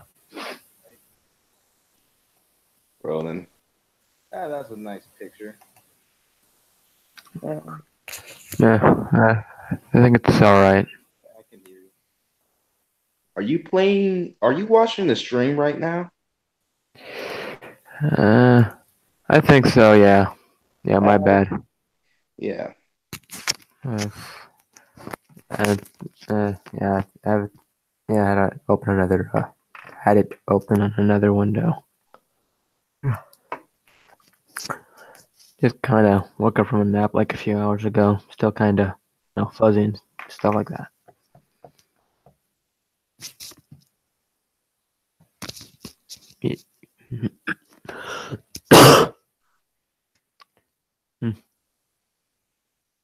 Yeah. So what you been up to, dude? uh, Nothing much. Mostly just compiling like uh, forum posts from like I guess like right wing forum sites such as I think this place called Sallow and the Fora and I think one's called I think My Posting Career. I think it's overall good examinations into sociology and got a lot of book recommendations that I probably will buy at some point. Yeah. Where do you think capitalism ultimately comes from, anyway? Uh, Hard to say, but it from reading the left anarchist book Debt the First 5,000 Years, I think it might just I think it just seems like a natural development after the some variant of the state forms and the then army, then plunder, and eventually markets begin to uh, come together, I guess. Mm.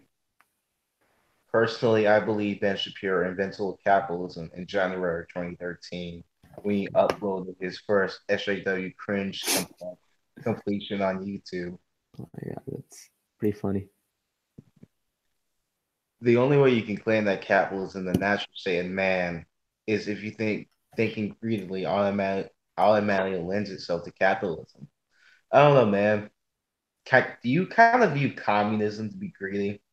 Come on, like, Yeah, like so I think the I think communism overall as not as the general political ideology, but the what I think basis for it, which is trying to return to a period of man that there wasn't really these, I guess, what one would view was unnatural hierarchies. There was still like um, a lot of brutalism that eliminated people who were, seen as weak, and so I wouldn't say it's very, I guess, humanistic overall. Mm. Like, I think Marx openly spoke out against utopian socialism and humanism in his essay on the what's it called? The Paris Commune. Oh man, critical the Paris Commune.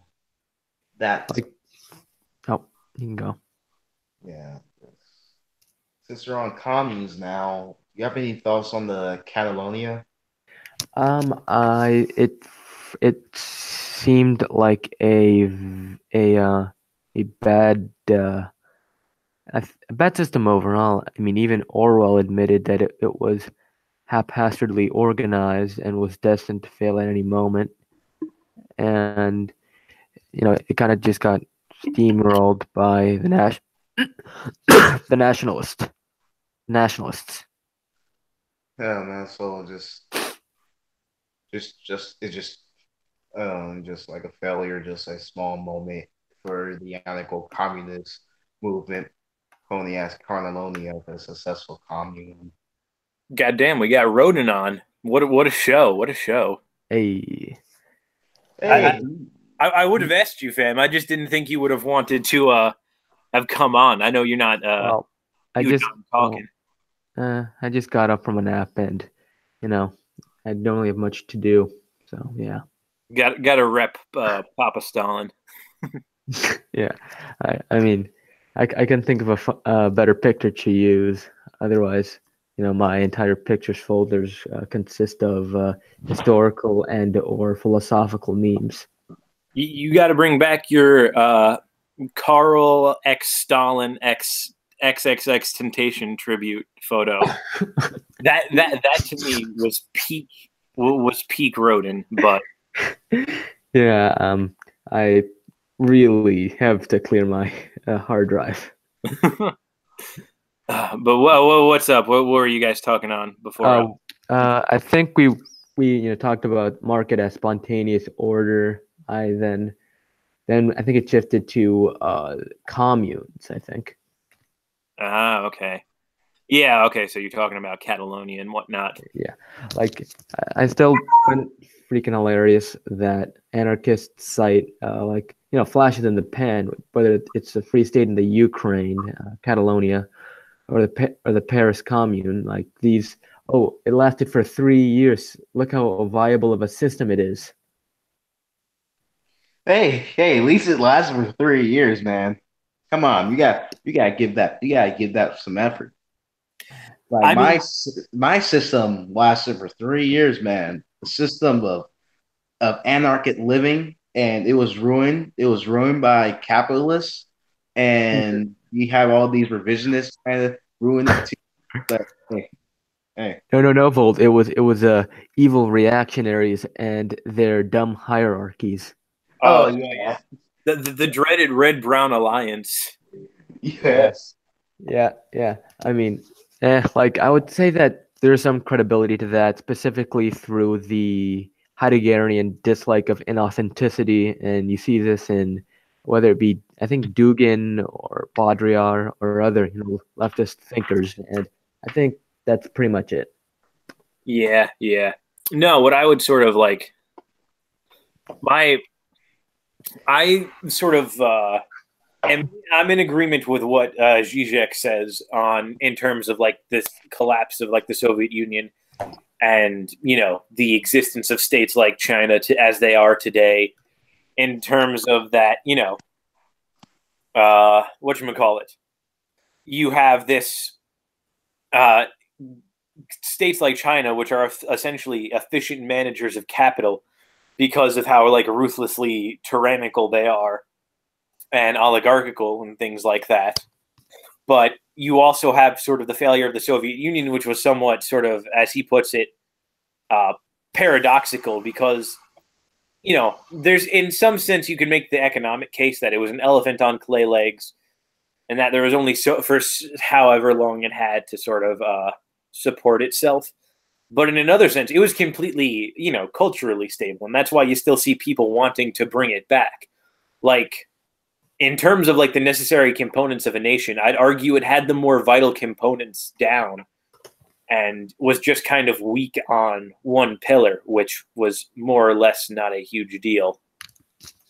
Yeah, I more or less agree. I mean, again, I cite some argument. I forget where I read it, but that since supply was low, I think Russian products were designed with a low quality, and since most Russians were amateur mechanics, they could always find a way to repair it. And compared to today, with planned obsolescence, I think that's I think an aspect of their mode of production that was better to ours in comparison. Yeah, like you've made this point on Twitter before.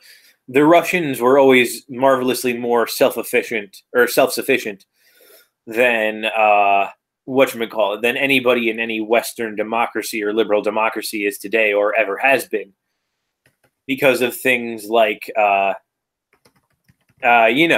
only planned obsolescence, but because of the intense specialization that's happened. Nobody's really good at everything in sort of small doses.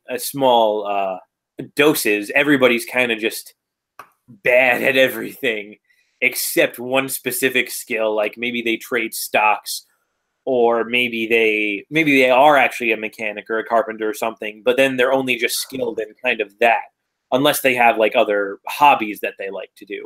But, Yeah, and I think I'd also have to agree with Adorno's sentiment that even during this free time, it's still a great place for the continued sustainment of the cultural hegemon by just injecting artificial culture into everything. Yeah, I've been meaning to. I have it on my list, so I've got I don't exactly have the funds to go out and purchase too much at the moment, but on my book list that I have for birthdays and Christmas and whatnot, One Dimensional Man and the culture industry are definitely on there. Yes. Anything else of note, or on that? I guess on that book list, or I added. I don't know if you follow Democratic Socialist 01 or not, but he actually he did some rigmarole on how National Socialism is. Oh wait, was that his video on Spengler, or no? Yeah, or it might have been. I forget what the video was exactly about, but it might have just been about Spengler. But there was a large portion where he goes into Prussianism and socialism, and so I was going to say that's on my list too, because that sounded like a really good read. Okay, yeah. I'd say it's one of Spengler's more concise works. Still, not up to par with Decline, but I would say it's very. I think he. I think he makes. Sorry, I'm just Liberosity in the chat is saying, "Come to listen to Kavanaugh news. Get trapped into listening to lefty convos." Go to the beginning of the stream, Liberosity, if you want to hear the news on Kavanaugh. We're too philosophically big brained for such small matters. Yes, our brains are de facto lazy boys. So yeah, but I think in that work of Spengler, he does highlight the English character of Marxism and sort of makes his views on socialism and a more ethical basis where he would have a higher responsibility to a greater cause. And in this case, he cites, I guess, the Prussian model of production compared to the, I guess, more British-centric version. He also talks about, I guess, other forms of socialism, including Proudhon's mutualism. And he, I guess, says some kind things there. And it's pretty good. I have been meaning to read Man and Technics for a while, but never really got around to it. Hey, can you explain Yaki's views on Marxism? Okay, so Yaki definitely shares his views with Spengler, and he thinks that it's mostly amateur. He kind of derides it in some parts, saying like, "Oh, only a child would conceive of this narrow view of history." But I think that he pointed out a very distressing component, which was boiling down things down to their material components, and eventually people would just um, like be conceived of as, I guess, dehumanized as capitalism. He really lumped Marx in with the most dehumanizing philosophers of I guess the 19th and 20th century. I think next to Freud and I forget who else. Mm. Darwin. Oh yeah, Darwin. I mean, I'd say the biggest problem with Darwin is just how everybody misinterprets him and don't actually care about I guess the implications of Darwinism overall. Uh, Oh hey, Prague, have you finished the BAP book? I'm finishing up. I've finished section 2 now, and I'm on to most of section 3. So I'm almost done with it. But I've been reading it in conjunction with this other book. Whatchamacallit? The Hunting Hypothesis by Robert Ardrey, which is, funnily enough, I think a good thing to read simultaneously with that book, because it's a sort of scientific thesis on the evolution of man and its nature in hunting and owning land in the tribe and things like that. But it's sort of the more holistic science that Bap himself talks about in section 1 of his book. So it speaks of something much higher than just, it's not just evolutionary biology or psychology or something like that. It's something more whole, I feel. Well, speaking of evolutionary psychology, I'm currently listening to Tribe by Sebastian Junger on audiobook, and it does talk about the I guess evolutionary psychology as it relates to tribes. And I think it goes over sort of the martial egalitarianism in these primitive tribes and compares it to the military, and how it I guess forced man to adopt a more Spartan values as time went on. And I think it's a good listen and I guess informative on how I guess conflicts and bloodshed forces men into political units.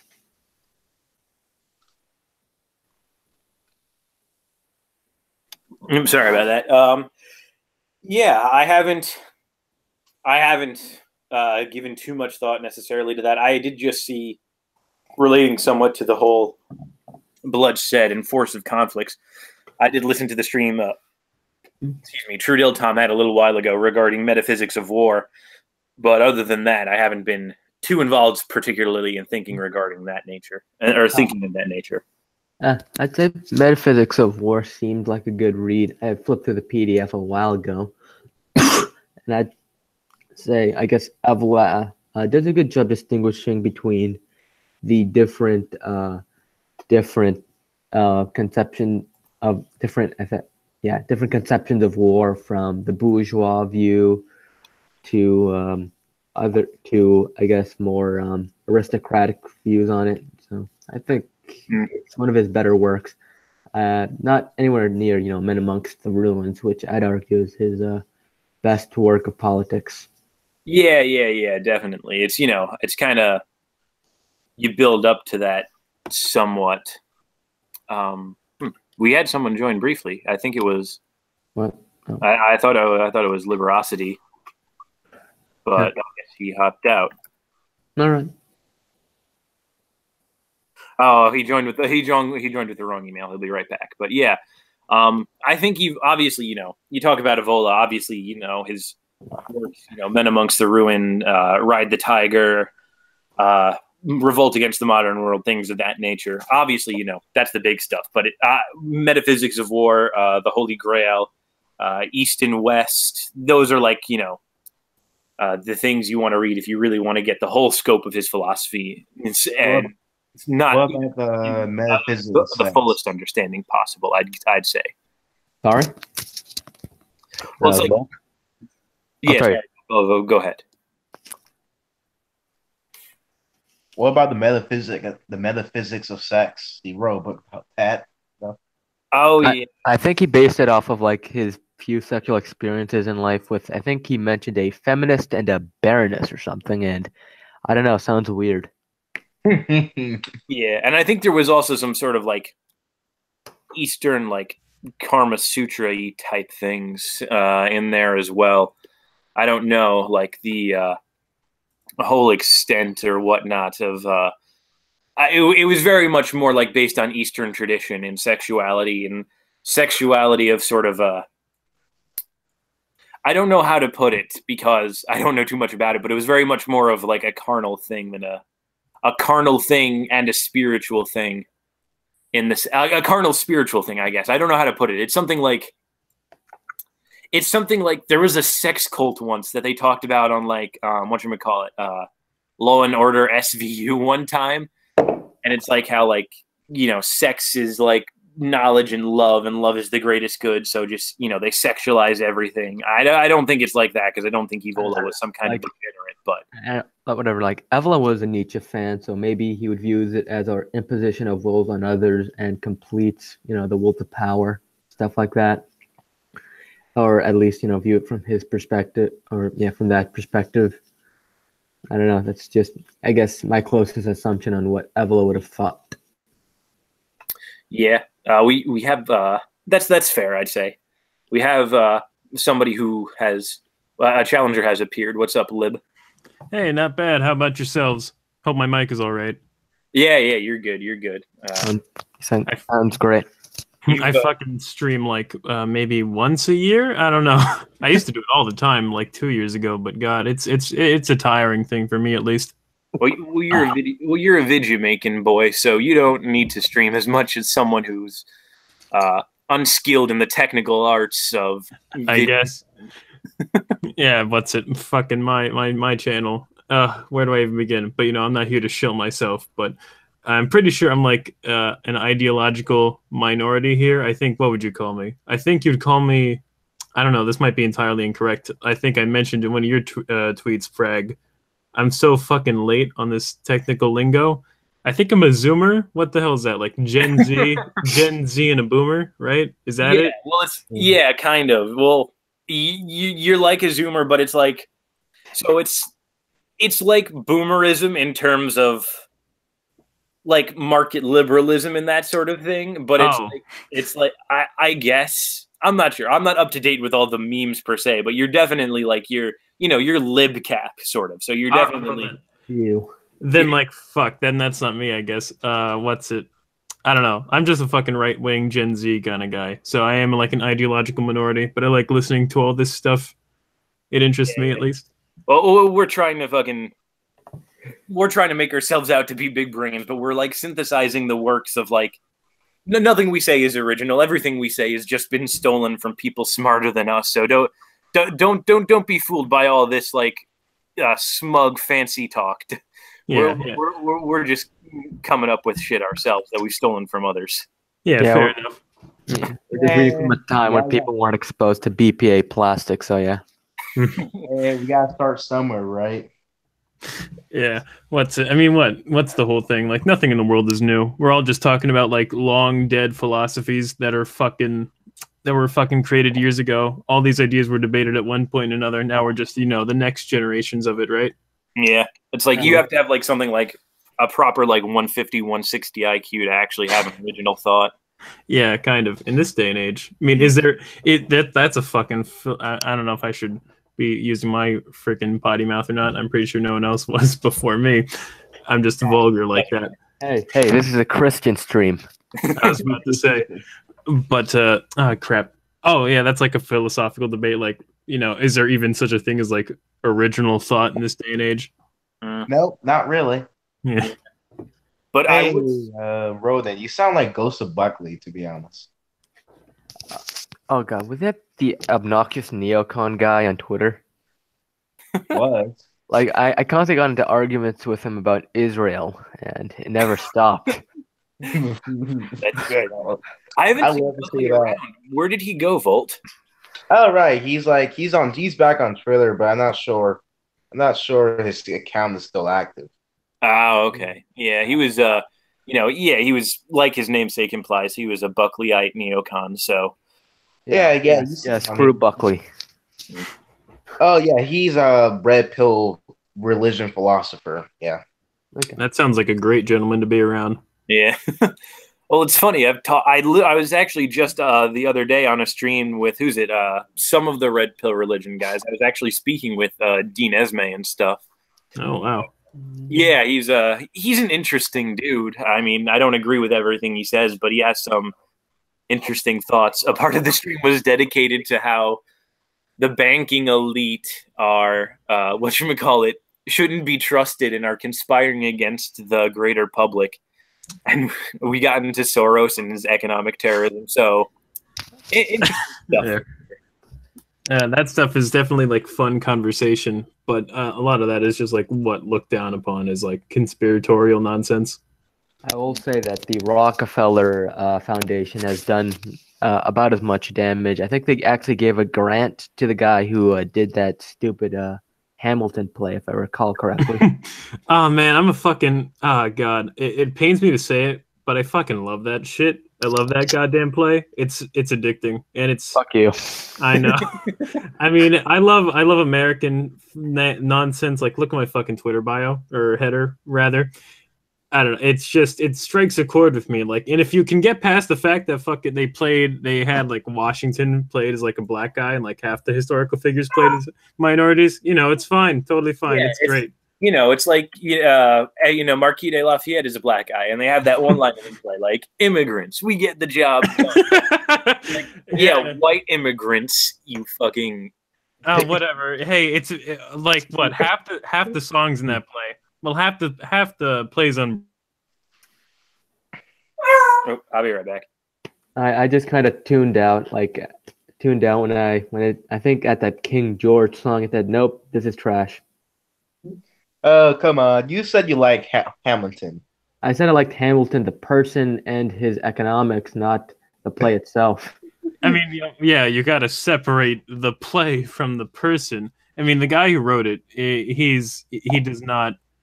I mean, he's like a fucking far left kind of guy, or not. I don't know, like far left, because I think we have like this. I don't know how you guys would align yourselves politically, especially the guy who has Stalin as a profile picture. I just like Stalin because he created a coherent society, and he was anti-Semitic and homophobic. So I gotta support him for at least those reasons. And, I mean, I guess, yeah. Fair enough, right? But yeah, what's it? I don't know. I just personally loved the play, even though it's like a guilty pleasure, That's a perfect word for it. I'm just thinking about Hamilton, how it deserved to be shot by Aaron Burr. Oh, come on, Volt. Like Hamilton was like one of the few redeeming founding fathers of this country. Nope, he was a womanizer, scumbag, and let's see. And also, I still hate central banks.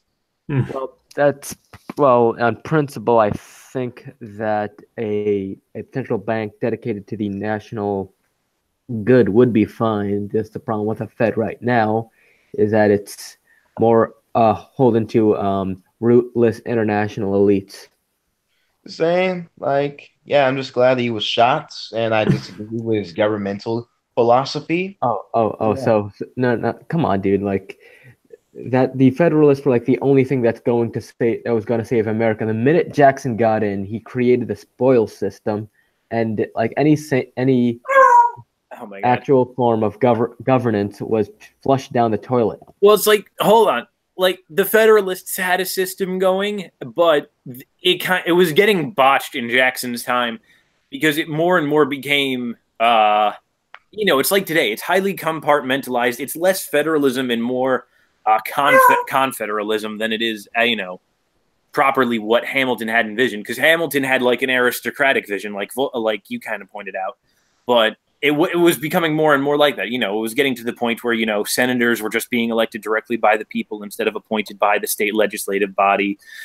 So Jackson was in sort of a weird way attempting to be his own aristocracy and restore Hamilton's vision in a different sense than what Hamilton had initially intended. But I still think he was being honest to that vision.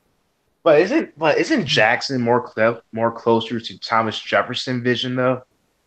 Yeah, pretty much. Like I really like how he handled the Federal Reserve, or the central bank at the time. I thought that was pretty cool, like a very fun part to study in history.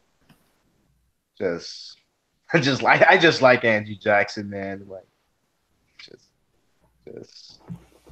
actually, do you have any thoughts of what's his name? It's not Henry Clay, but he said he would have He said he would have hanged him. I think that actually would have been Jackson directed towards his vice president. I'm not quite sure. Oh yeah, right. yeah. That quote is famous. Yeah, John C. Calhoun. Any thoughts on John Calhoun? I know he's like a libertarian fan favorite. Still, a jackass, I guess. I heard his writings were at least readable. John. I kind of like I think it was Henry Clay more. Sorry, Clay, more because it's I think he had, I guess, at least good trade policies. Yeah, I would. Let's see. If I was Andrew Jackson, I would probably would hang them both if I was in office. Okay, come on, that's like the worst. You have to realize that Andrew Jackson was kind of powered mad. I will say Jackson really should have made himself king and just started a civil war to begin with and just get it over with. And but I mean, the Civil War of Jackson's time would have been much different than the Civil War that happened later on because South Carolina tried to secede under his watch. Yeah, over tariff. Yeah, shit, I forgot about that. Yeah, right. It's like kind of gets swept under the rug. Like they had a dry run under Jackson before Lincoln got into power. Yeah, and it was very clearly, those same sentiments very clearly continued to be the motivating forces behind the Civil War later on.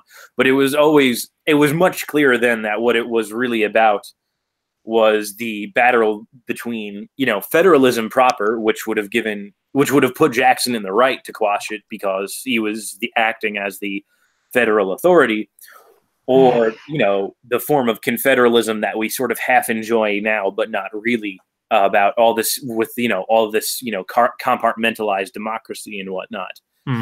So, if there was going to be a civil war, it actually would have been better if it was then. So then you don't have this BS racial tone to it, and you can just establish the United States as just a federal power with like some sort of landed aristocracy of sorts as the elite, as opposed to just some decentralized mass where now think tanks and interest groups and celebrities can all vie for political and moral power. Well, hey, like at least in the U.S., at least we have the option to not all be Californias, and we do have the choice to at least fucking have our Texases and our fucking Nebraskas here and there or whatever. It's still an abomination. I mean, the Midwest, it just subsists off of a taxpayer-funded subsidiaries they can export corn all over the place, and the Eastern Seaboard is a godless waste. And what's it like? I mean, I know it's said mostly like as a meme or whatnot, but at least from what I know, there's no effing way that the U.S. would have ever become I don't think anyone was actually advocating for a monarchy in the U.S., but just the culture, the wars. I think some Federalists argued for an elective monarchy, if I recall correctly. That might have been the case, but that was such a fringe idea, at least for what the people were fighting for, the citizens of the colonies or whatnot. And then eventually, by the time the 1800s rolled around, I mean the country was still young, but that kind of mentality and the country's young culture, that still kind of stuff was ingrained of like, Republican motherhood, liberty, and, et cetera, all that other stuff. Maybe it's just me being young and like not giving up on democracy yet, but it's whatever. You'll get there. You'll get there. Would you say that liberalism is compatible with democracy? I mean, the more like, hey, I'm not even. No, I don't think I should say that. I'm young, but I want to I want to live in a fucking world where we can have like fucking rational debates and discussions. But I'm sure that's just a pipe dream, and I'm seeing that more and more. Society. That's what I'm getting. yeah, you got that right. But it's what the fuck. I guess, yeah. Everything that where it points to it, like liberalism, just keeps coming and coming. Like, what's it? Some fucking right wing pundit said it. Like if a company doesn't start off intrinsic, like conservative or whatever, and they start off more like balanced as a company, it's just going to progressively over time turn into a liberal company, because the conservatives will let liberals come in and share their ideas or whatever, but liberal companies like won't let that shit happen, which you could apply that to like a governmental level. So yeah, I guess liberalism in the long run. Hey, do you think this country would be better if we follow the more Jeffersonian vision? No. Why not? Mostly because it just favored the South and technically just created more disunity, and I don't think it really was implicitly in favor of secession. I'm not quite sure. Actually, yeah, Jefferson was in favor of secession. Okay, then yeah, maybe. I think there was some sort of fusion of Hamilton and Jackson that would have been best, where it's like a combination of Hamilton's federalism, but with Jackson's sort of focus on the sort of agrarian heart folk kind of people, not necessarily to like the point of favoritism of like the peasantry kind of, but to the extent that there's something honorable in the work that they do, and there's something to be gained, or something spiritually better somewhat about the rugged pioneering lifestyle, as opposed to like sort of the more mercantile favoritism that people like Adams had. I don't know, like with Jefferson, he was in favor of he was in favor with a natural aristocracy, a agrarian republic. Just yeah, like again, I'm not saying like it was sort of favoritism of the low and such, but it's like there's also something to be said for the fact that there's dignity in that, and that you don't see that same dignity in sort of like the merchant selling off your nation piece by piece, and that's stuff like Adams was kept advocating for.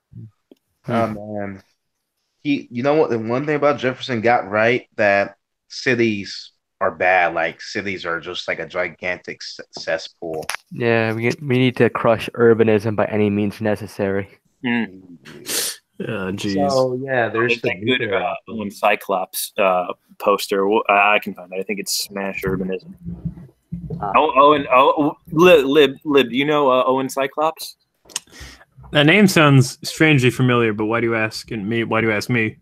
Well, no, just because he's like the king of right wing aesthetics and whatnot, and so shit. Did he like invent right wing aesthetics? Yeah, I don't think he invented it. I'm not willing to credit him with that. But he's one of the big artists. Like he's the guy who did the cover of Bat Book. I've probably stumbled upon his page at Twitter every once in a blue moon. Yeah, hold on. I think I got it here. Yeah, all right. I'll share my screen and you'll see what I mean. This is a pretty good shot. Where is it? Where's the share screen thing? Yeah, okay, here we go. There you go. Yeah, this is Owen Cyclops, and I just took this from his shop. Whatever. Okay. Right now, I'm kind of stuck of trying to criticize Fukuyama in my paper. I mean, yeah. I will say pretty much anyone who believes in secular humanism ought to be criticized heavily. I don't know, like with Fukuyama, like he will probably agree with me with everything I have to say about democracy and liberalism. Well, Zizek has done this sort of thing when he debates liberals. They always sort of admit that they don't exactly have the solution for things and that they can't see a solution. But their response is then to just say, don't question it. And I think Fukuyama very much sort of takes up that line. But yes, the thing is, like, he understands what's going on with liberal democracy. Like, he understands this rise of identitarianism, but I feel like he's denying a certain fact that I can't figure out. I do have to ask, the one sort of liberal that we have to dab on in the stream.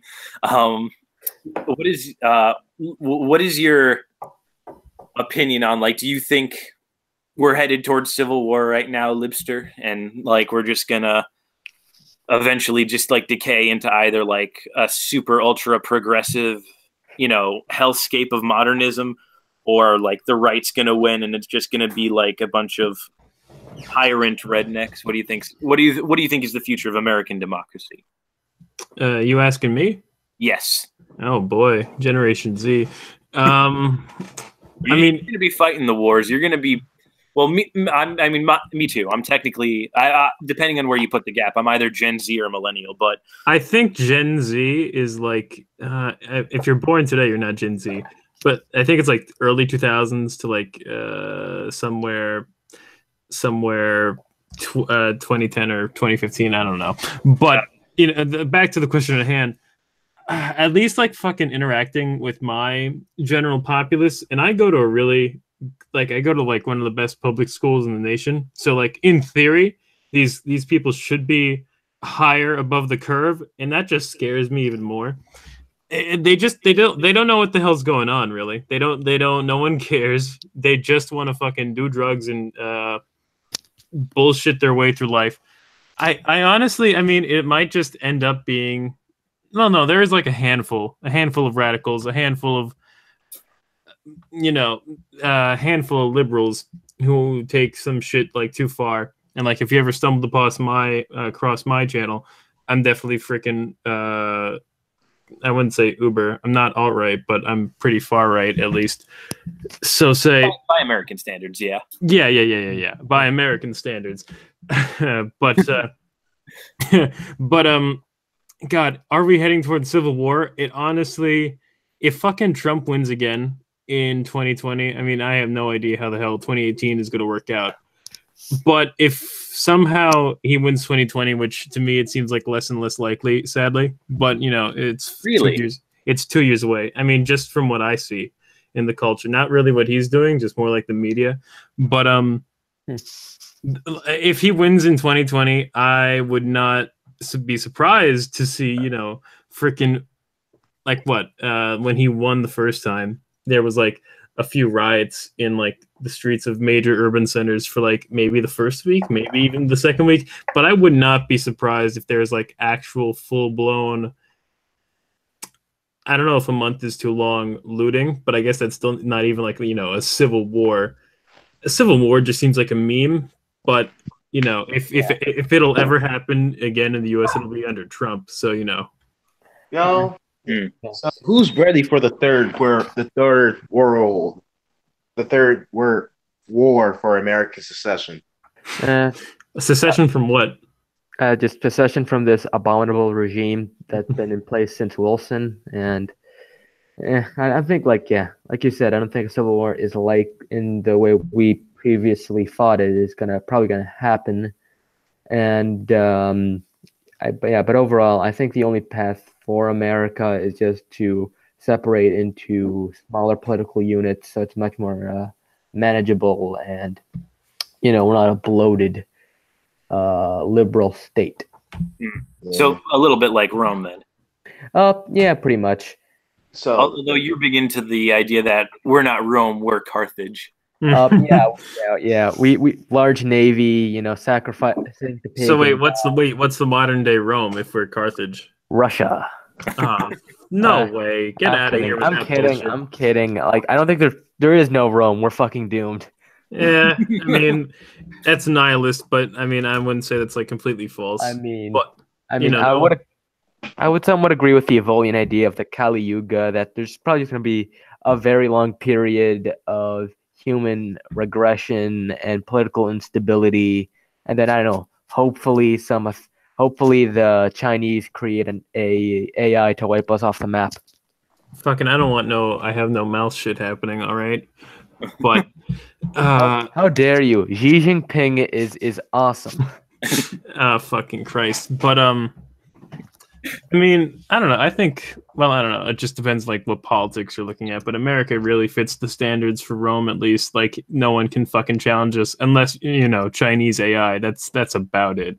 Yeah. Well, I don't buy into this whole singularity transhumanist bullshit in the slightest, but mainly because I don't think anything that AI is going to be. If AI were to become as functional as something like a Skynet or like the machines of Matrix, and like actually put the screws to us, it's going to be also become self-aware enough to realize that it's going to become fatalist essentially, and realize that its own existence has no point, and that what they're doing is like, pointless. There's going to be some higher functioning machine commanding all the other machines that's going to have a existential crisis of.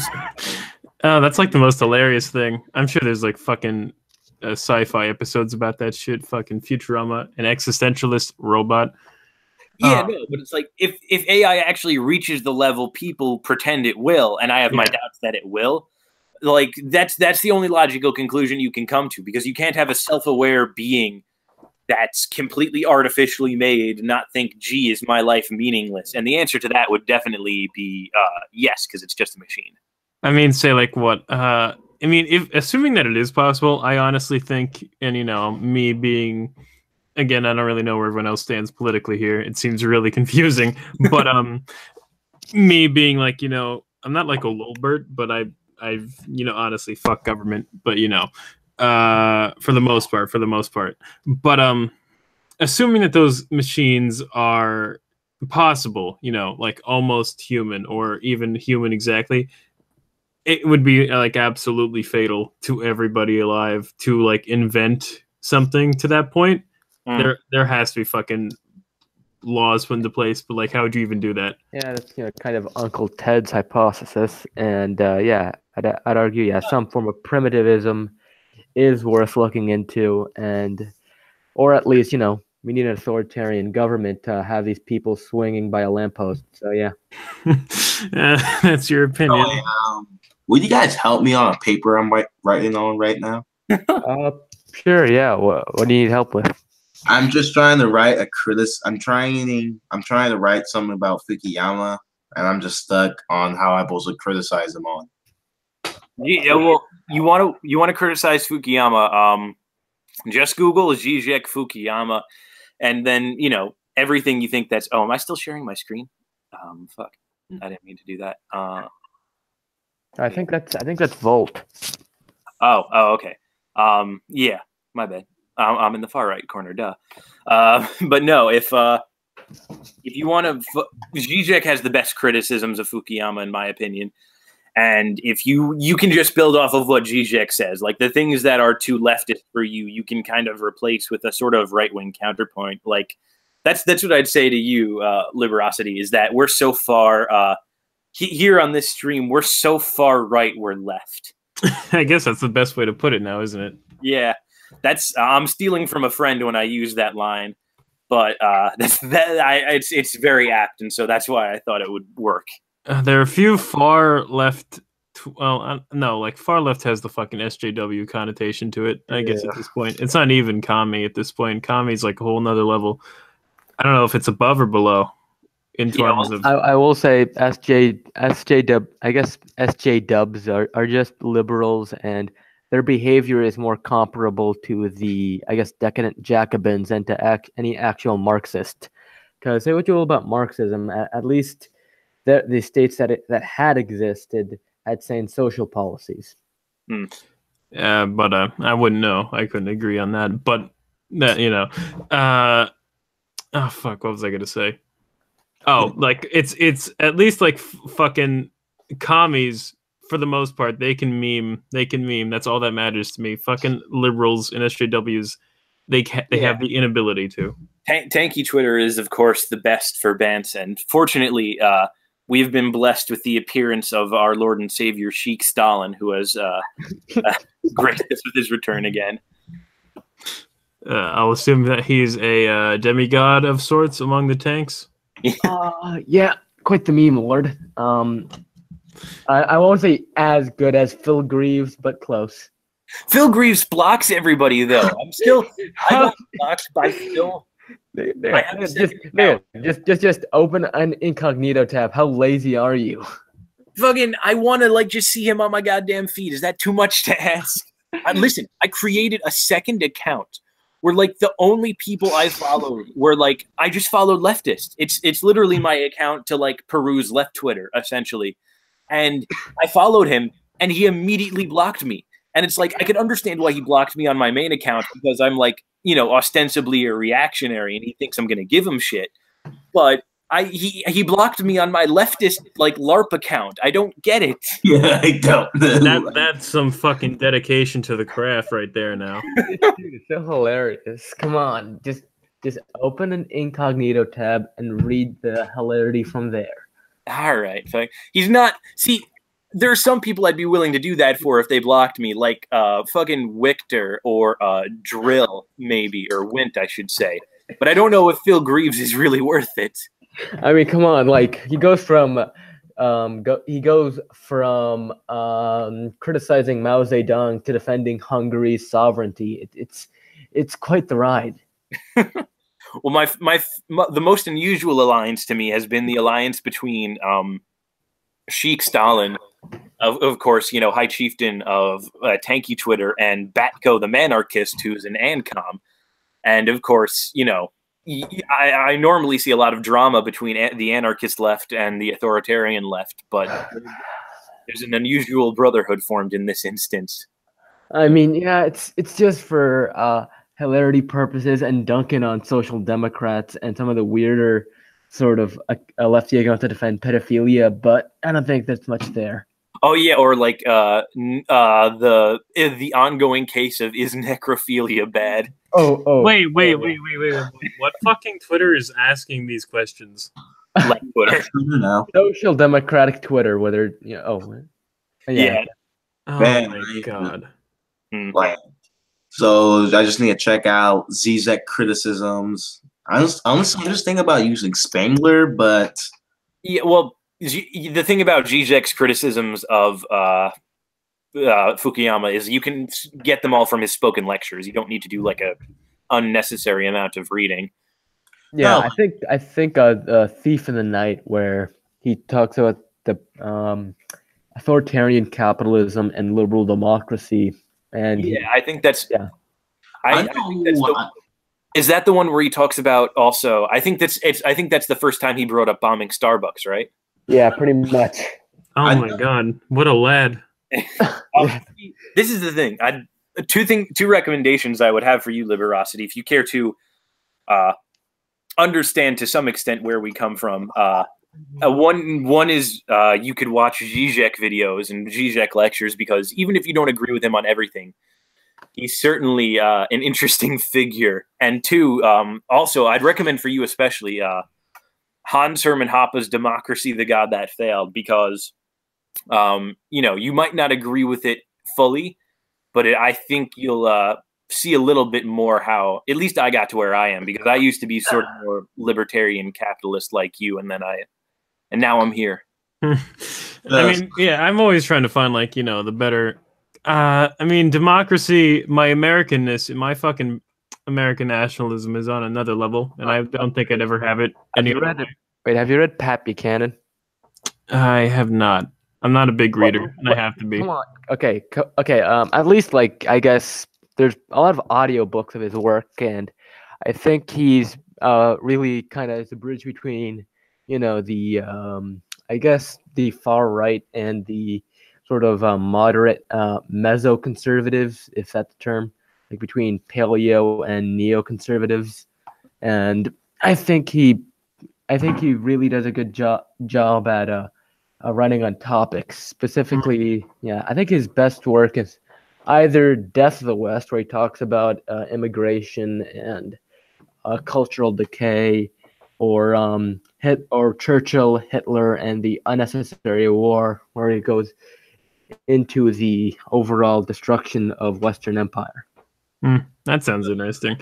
Yeah. But what's I was saying, like what I'm like center right, maybe a little past that. I like took, not that like political compass really means anything anymore, but I took the test for like the hell of it today actually, and like it came up like center right, and like right in the smack middle between authoritarian and libertarian. I mean, not that axis really matters on the political compass, but that's just where I'm at.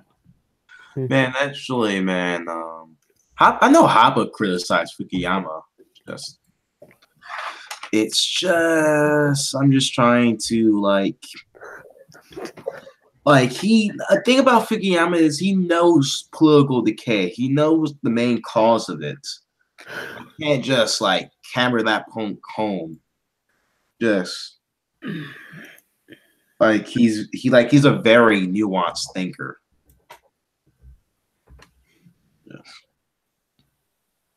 It's I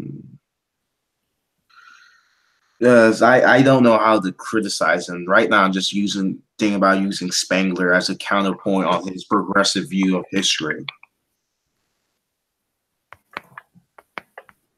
Yeah, I keep bouncing back and forth between the stream and my dog, who is being an unnecessary scooch tonight. But loves you. What? Hey, at least you got a pet that loves you. Yeah, well, she's old, man. Yeah, but I love her. Yeah. But whatchamacallit, I think to speak of the end of history is to always speak with a deal of arrogance in what you're saying, because you think you've found it. You think you found, some sort of paradise on earth, or the utopia, or the best it's going to be, at least. And kind of a layover from, in any cases, whether you get it from some form of American liberalism or you get it as sort of communist historical determinism, it's always a layover of this sort of Protestant belief in the perfectibility of man, which is sort of this idea that man is a being that can be perfected in the material form, and therefore we can bring about utopia if we just find this perfect human. Like, communists talk about it openly in the idea of replacing man and this new communist man, which people like Zizek openly talk about as whatchamacallit, a transhumanist sort of revolution. He finds it more so that rather than capitalism being a phase in human existence, it's really humanity's existence is sort of the phase. And because of this, belief in a transhumanist manifesto that will eventually get to utopia, they also believe that, you can declare an end of humanity when you think you've reached that utopia, or they'll think they'll be justified in any actions, whatever, to get that utopia. And so, obviously there's some of this you can see some of this in Hegel and its layovers in Marxism, but you can also see it in the Protestant work ethic type thing that's influenced the United States. And so it's always correct to tell these people that nothing is really the end of history until, the day, Jesus Christ himself comes out of heaven and, oh shit, it actually is the end of time itself. But until that point, you cannot say it's the end of history. I don't know. It seems like we're prepping up for the final. I mean, with Islam just kind of acting as, God, I guess God's wrath for, liberal Protestantism ruining everything. And this newest scandal with the church is God's wrath on the Catholic Church for letting all of it happen. Yeah. There we go. Catholic, Ronan? Yeah, I'm of a Mediterranean background, and I typically go. There's a few Catholic churches nearby, and I think it's good. It's a good thing to do on a Sunday morning, and just I guess hear some at least decent excerpt from the Bible and how they apply to our lives. Yeah, Rodin's a fucking like. I had some insult other than just filthy med, but he's a filthy med. That's all that needs to be said. Oh, shut up! You disgusting Ukrainian. Okay, you have no culture. Slav culture, best culture. Fight me. Oy vey. You fucking pasta boo. Hey, we gave you guys philosophy. Take that. Well, that depends. Are Greeks med or are they Eastern European? I think they're med. I mean, come on, just look at them. They're like, they look like they were scorched by the sun and are basically apes who are shaved. Whenever I hear freaking Mediterranean, it's always just like Italians and the Greeks and sometimes the Spanish. Well, I definitely see the Spanish fall under there because they're typically bronze-looking people. Well, like what my family comes from, like Germany and like northern Spain, so I'm like 100% fucking pure white, and like my mom's grandparents' name was like Alemán, which is like German and Spanish. Ooh, pure Prussian ethnicity. Exactly. It's great to be me. You come from landed aristocracy, so you'll do well in the ethno state once the alt-right finally gets their way. Yeah, exactly. I'm looking forward to it. They're never gonna get their way. Come on. Yeah. Let them have the dream. Let them have their delusions. Yeah, we'll take them behind the I guess we'll take them behind the proverbial shed, so to speak. Yeah, useful idiots for the time being. Yeah. Which is a shame because it seemed like, at first there was something there, I thought. But then, Richard Spencer. What did he say? Like, I don't know. To me, ethnostates are fucking retarded, and especially I would say that ethnic homogeneity is a valid concept. Well, like what it's the foundational basis for a state is fucking retarded. It's just gonna devolve into an all-white gay bathhouse. And like what, if you're didn't Richard Spencer say something like we need an ethno state of Florida or something specifically like that? Yeah, something like that. I mean, I guess maybe that's possible if you're going to like incentivize the blacks to leave and then I guess bring in Cubans technically, and maybe that's possible. Who knows? Yeah. But whatever. He's retarded, and for the most part, ethnostates are freaking dumb, and just especially like he wants to advocate. He's like the freaking, how do you say it? He's not even like he's just a white supremacist. Like all whites get along, or not a Nordicist. Yeah.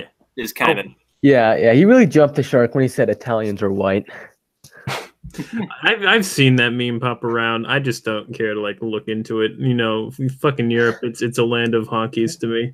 That's what it is. Like he could be doing the problem with Spencer, especially. I think is like, you look at his like career and his academics, and he's clearly got some credentials. Like he could be doing a lot, but instead he's just kind of he's talking to Sargon of Akkad and calling him a dum-dum. That's like his most renowned achievement. Yeah, like he talked shit to Sargon of Akkad, and he's like, he's not doing lectures anymore. And even the lectures he did do weren't anything spectacular. He's wasted potential. I don't think he's a good public speaker, from what I've seen. Yeah, no, he really isn't. Even though he should be, because look at what he's has degrees in, and it seems like he's qualified enough. Yeah, Dickie's just a disgusting wasp holdover who with low T and terrible physiognomy. I mean, he looks like he's basically has the same like phenotype with Jared Holt. Yeah, just that's an insult right there. I mean, yeah, like we should we should discrimination based on features you dislike is completely legitimate. Yeah. Democracy. All right. Well, I guess I don't know. Do you guys want to keep going for a little bit longer? Because I'm fine with it if you are. But if not, I can. That's fine. I'll hop out in a few. But that's it. That's that. Yeah. Well. Yeah. Oh my God. Well, it says we've been It says we've been streaming for 3 hours, but I know it's probably just over like math and stuff. Like what I just joined, 20 minutes ago. I'm always the last to arrive and the first to leave. That's Well, my I didn't see your whatchamacallit. I'm sorry I didn't see your DM earlier. I guess I did just popped up in notifications and I didn't realize it was a DM. Yeah, it's fine. I don't give a shit. I think I'm gonna go, and I need to finish this. I want this to be out. Go do your laundry, Volt. Yeah, so it's in the dryer. Just yeah. All right. Yeah, I just need to finish this. Then I can think about other things I want to think about. Yeah. Enjoy the night. It's still young. Enjoy your Zoomerism. I think I used that wrong, but whatever. It's fine. Well, say good night to the bad guy anyway. Okay. Night. Really? Like no reference to Scarface back? I was expecting better. I mean, I don't think Scarface was Pacino's best movie. So I'm too young for this shit. Wait, you don't. Wait, Liberosity. How old are you? When were you born? Within the 2000s. Oh, all right. So I'm at least 3 years older than you because I was 97. Yeah. But So you don't think Scarface is the best Pacino movie? I Really? probably haven't seen a single Pacino fucking movie. Godfather. Come on. Nah. Hey, I'm probably one of the most well-read fucking motherfuckers of my generation. All right, just come wait and see, my mates. Come on, Go be the next Rick Santorum. Why don't you? Oh, not Rick Santorum. Fucking what's his name? Governor of Florida, right? Rick Scott. Yeah, Rick Scott. That's it. Fuck, man, I actually live in Florida. Actually, I don't know if you knew that or not, but Fuck, we're getting Gilliam. It's just I don't know. I'm a pessimist. Gilliam is just so gay. Like I went to his Twitter feed and he was kind of being, "Oy vey, Maduro's being mean to his citizens." Like, he is so awful. I don't know who you would prefer, Mr. Stalin, but I don't know. Like DeSantis, I wasn't originally voting for him, but in our primaries, but looking at him, he was probably the best candidate that we had. But he still seems so corporate to me. Like he's just bandwagoning off of Trump, and especially with his approval ratings, that's not the best strategy at the moment. See, everybody's I've heard this sort of blackpilling before. You're not the first person I've heard express doubts about Trump's 2020 victory, which in my mind is still a sure thing.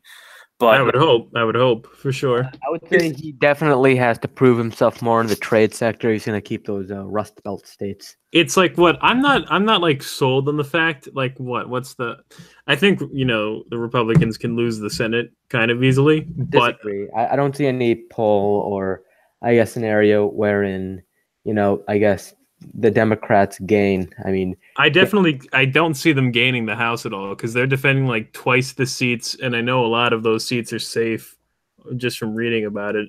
And I'm living in one of them, but in the red seats most of the red seats are safe, and it's just up to the voters and the other ones. So I mean, and they're trying to fight for 20? They need 20 to get a majority, something like that. Yeah, that's probably not going to happen at all. But the Senate, we'll see. Yeah, well, I'm still doubtful about the blue wave. I think Kavanaugh is getting confirmed because I think he is at this point. He was going to get confirmed today until Flake, right? Wasn't it? Yeah, Flake. I can't get into the details because school's riding me up the ass. But yeah, he said something along the lines of he's going to vote yes on the committee vote, but he's not going to vote yes on the floor unless there's the investigation. Now, I did hear something from McConnell later on that apparently he has 51 votes still, and so that he could call the Senate, and I guess at a later date. I guess he just didn't want to do it today because of all the coverage.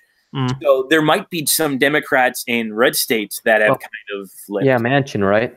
That's interesting. Yeah, Manchin, right? And I don't. I've heard that name flying around. Yeah, Manchin. I think he's a Democrat in West Virginia and is mostly, voting on, I guess, some more Republican policies overall. And I think, I think he voted for Neil Gorsuch because he was popular in his state. So I think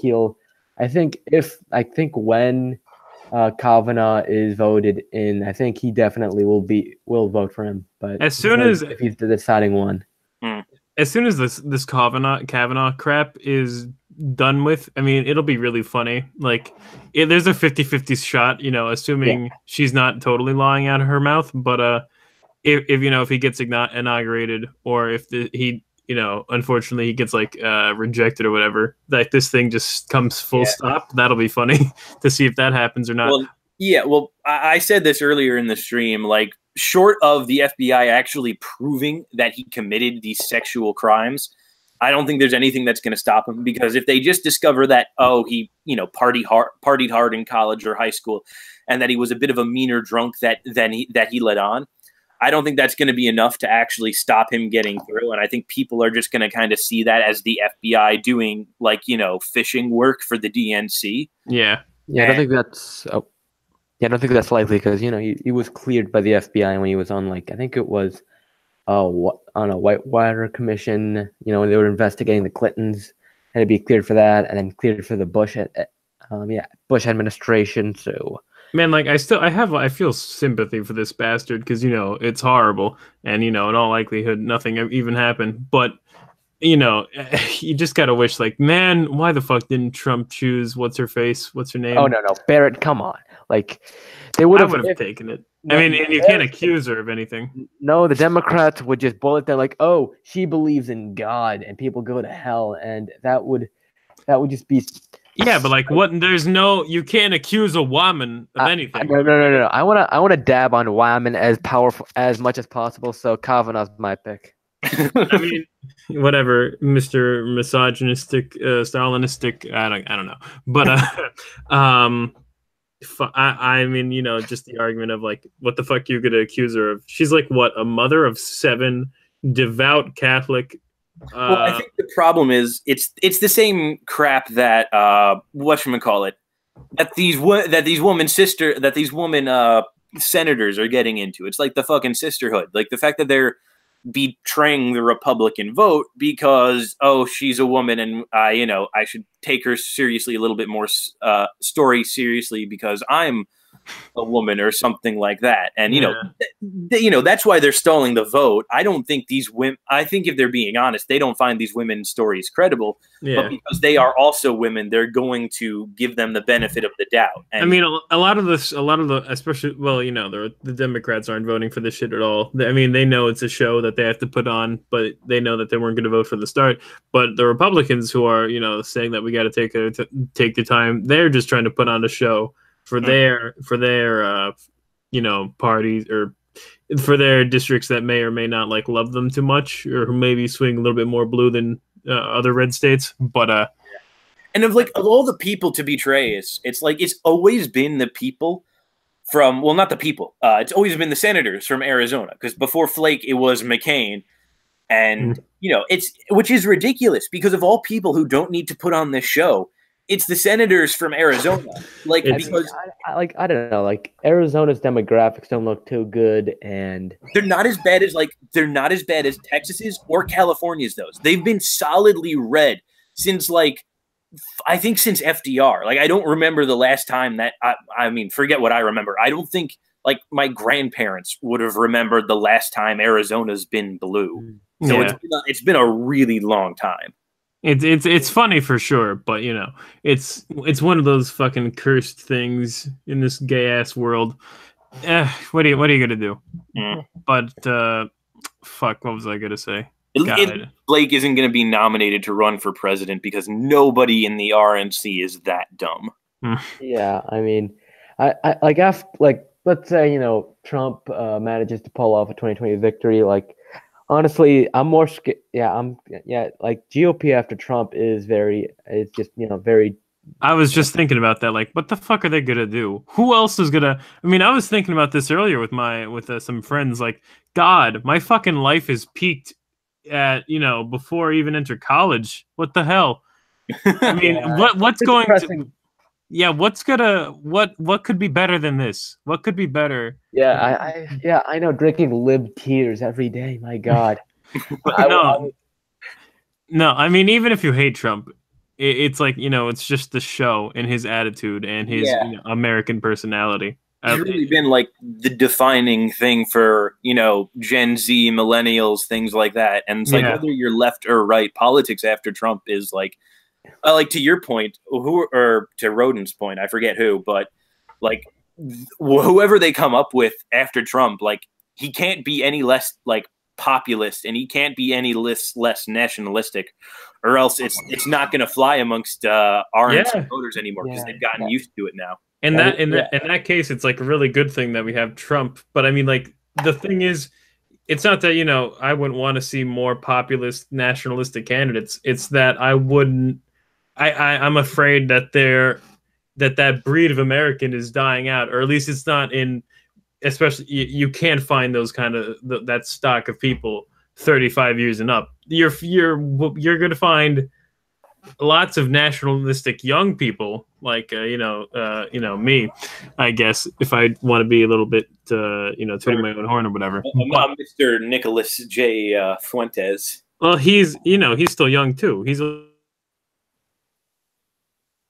you cut out there. Okay, well, that's a shame. Did we lose Liberosity? Did his internet pull a boomer on him? Yeah, maybe. I don't. Yeah, probably. Well, his picture is still here yet, so I'm assuming that he's talking right now, but doesn't know. Oh, hello. Okay, so he's here. Yeah, he's here. Okay. Yeah. I guess he had to mute himself real quick. All right, but yeah. Oh wait, hi. Okay, you're back. Fuck, this goddamn Blue Yeti ass mic. I hate it so much. It does this way more. Where did I cut off? I fucking don't. I don't remember. Man, I was talking for. We were talking about Fuentes, right? Yeah, Fuentes. Yeah. And that's like my mom's maiden name, also. Or What? But what's it? Fuentes. It's a good name. I mean, I only know like isn't it spelled for like fax or something? No, it's like Fountainhead or something. Okay, yeah. Ayn Rand level shit right there. Yeah. But, Fuentes, like he can't even run for the House for not that I don't even know where he lives or if he'd win or whatever, or if he has the desire to. He can't, but that kind of person can't even run for the House for like the next 3 years. So there's that. Yeah, he can only kind of be like an influencer sort of for now. Yeah, God, I don't know what the fuck I want to do with my channel. I don't know if I want to do more serious shit like Fuentes. Well, I don't know if you call him serious, but he's doing something. I love American Review or no, whatever. America First. Yeah. There you go. Tongue tied. But I don't know what the hell I want to do with my channel personally. Well, I mean, it's like it's the same thing. It's like with and you're sort of a microcosm for America at large, where after Trump in general, who knows where this thing's going? Yeah, it'll be scary for sure. Like if Trump, Trump winning 2020, like fuck, even like my state of Florida, it's totally possible that DeSantis could fucking win, even though like all the polls say that Gilliam has like 5 points ahead. I mean, what it seems so far removed from people's memory, 2016, when fucking every single poll in the nation was saying how Hillary's gonna win this thing. But I guess we'll just have to wait and see. Oh, but like fucking the Republican Party after 2020, if the liberals, if they don't get mind the language, but if they don't get like totally wrecked in 2020, and that's like they're gonna be their last chance to like retain power in 2024, and then they're probably done for. Well, I think I don't think Trump's affected demographic shifts enough to ensure that there could even be a 2024 victory. Because I mean, it'd be some. I predict it going back to leftist control in 2024, just because it normally goes Republican Democrat. Yeah. If someone, but I mean, also, like when the hell was the last time that in a midterm the president's party in power like didn't lose control of the House and the Senate. It's been a long ass while, but we might see that. I still have a lot of doubts about the blue wave, even in the Senate. Yeah, we'll see, but it would be interesting for sure. But that's like what I'm saying.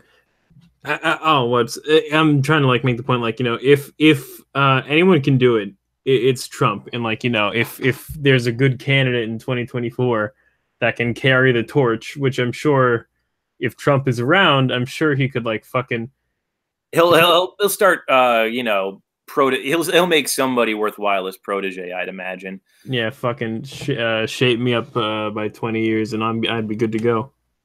Fucking volunteer. I'd shave those years off my life if I could. But God, it'll be interesting because it'd have to be someone like in the news. Like, why the fuck can't we have like a fucking 40-year-old Nigel Farage who's also an American citizen?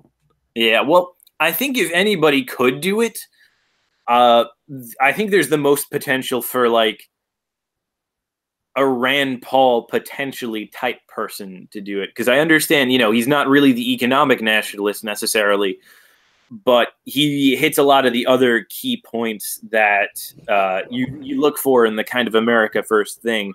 And like, I think he's still sort of like the down-to-earth type, libertarian that could, get away with something like reigniting his dad's End the Fed campaign.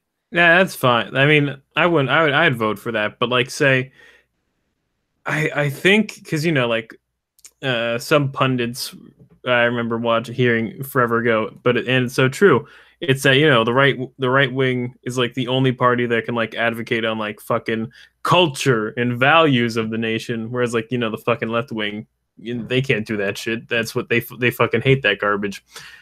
So what like, but who else in the fucking RNC is advocating for like American values point blank and like the culture of America other than like Trump? And who the hell has, because Rand Paul, he's smart and he's good and I'd vote for him, but that man does not have the energy for like to win a campaign. Also, I'd say Rand probably lacks a lot of charisma, a lot of yeah. That's the biggest thing, I think. Like, there's nobody as charismatic with like the TV personality like Trump has, because he was an actual TV star. I think there's if and I think he will win 2020. I think we'll start to see like Trump pick someone out of the crowd. I don't know. Maybe I'd be, as long as it's not one of his daughters, I'd be willing to give one of his kids a chance.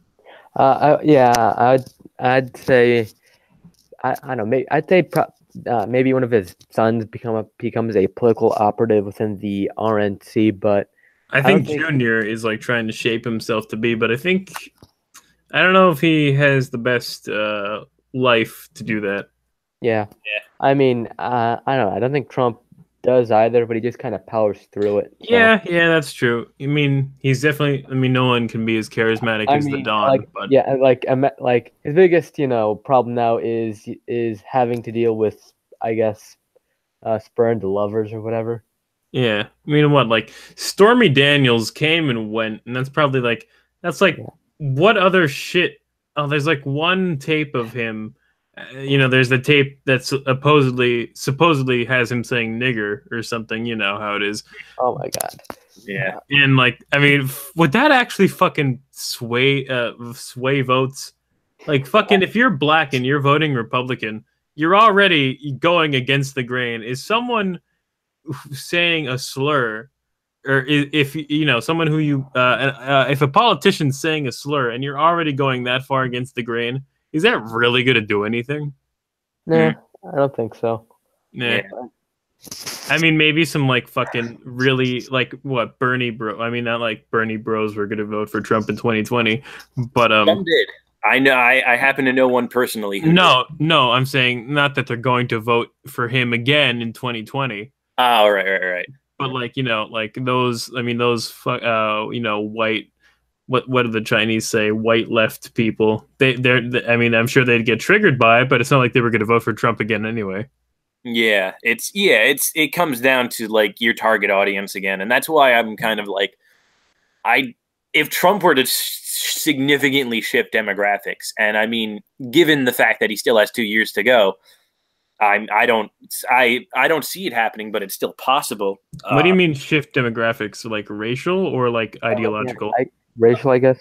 Yeah, right? because I mean, the big thing is the fact that Texas could ostensibly go blue by 2024, if not definitely by 2028, because of the influx of immigrants and stuff like that. I mean, And it's the same situation with a lot of ostensibly red states that are right on the border, but because of their immigrant inflow, they're gonna go blue eventually. But yeah, if Trump were to hop on, like, hitting ice hard like Eisenhower did, and I think if you were to build the wall, that'd be the biggest change, because I think you'd see a lot more self deportations that way, because it'd be fucking scary to be. Yeah, but you still have a contingent of legal Hispanics who are comprising and their offspring that are comprising the electorate, and I think that still might sway things in those states. Like what? Like it's sad too, because Hispanics, they hold like conservative values, but it's just like, where do they get the money from, or what? The only, and something that I take some pride in, the only Hispanic demographic that voted 52% Trump is Cubans. Cubans represent or whatever. But that's just so sad to me. Yeah, well, it's like the trouble is, like, it's ostensibly conservative because ostensibly Hispanics are Catholic and stuff like that, but you go down to like those nations and you look at the conditions they live in, and you look at the drugs and the prostitution and like the sexualization that's happening, and you kind of realize there are definitely Catholics who are definitely Hispanics who are truly conservative, but it's also a lot of just window dressing. Because I'm sure like what Argentina and Chile or whatever how they say it, they're like the best nations in Latin America, I guess. And Mexico is just like the poster child. Cuba sucks ever since the 50s. Everybody knows that. Well, I'll say this. I'll say that I guess generally the Democratic coalition is comprised of ostensibly conservative and black Hispanics. They're just in it for welfare rolls and amnesty. And I will say Chile and Argentina have really gone downhill since Brazil has been siphoning off its disgusting population everywhere.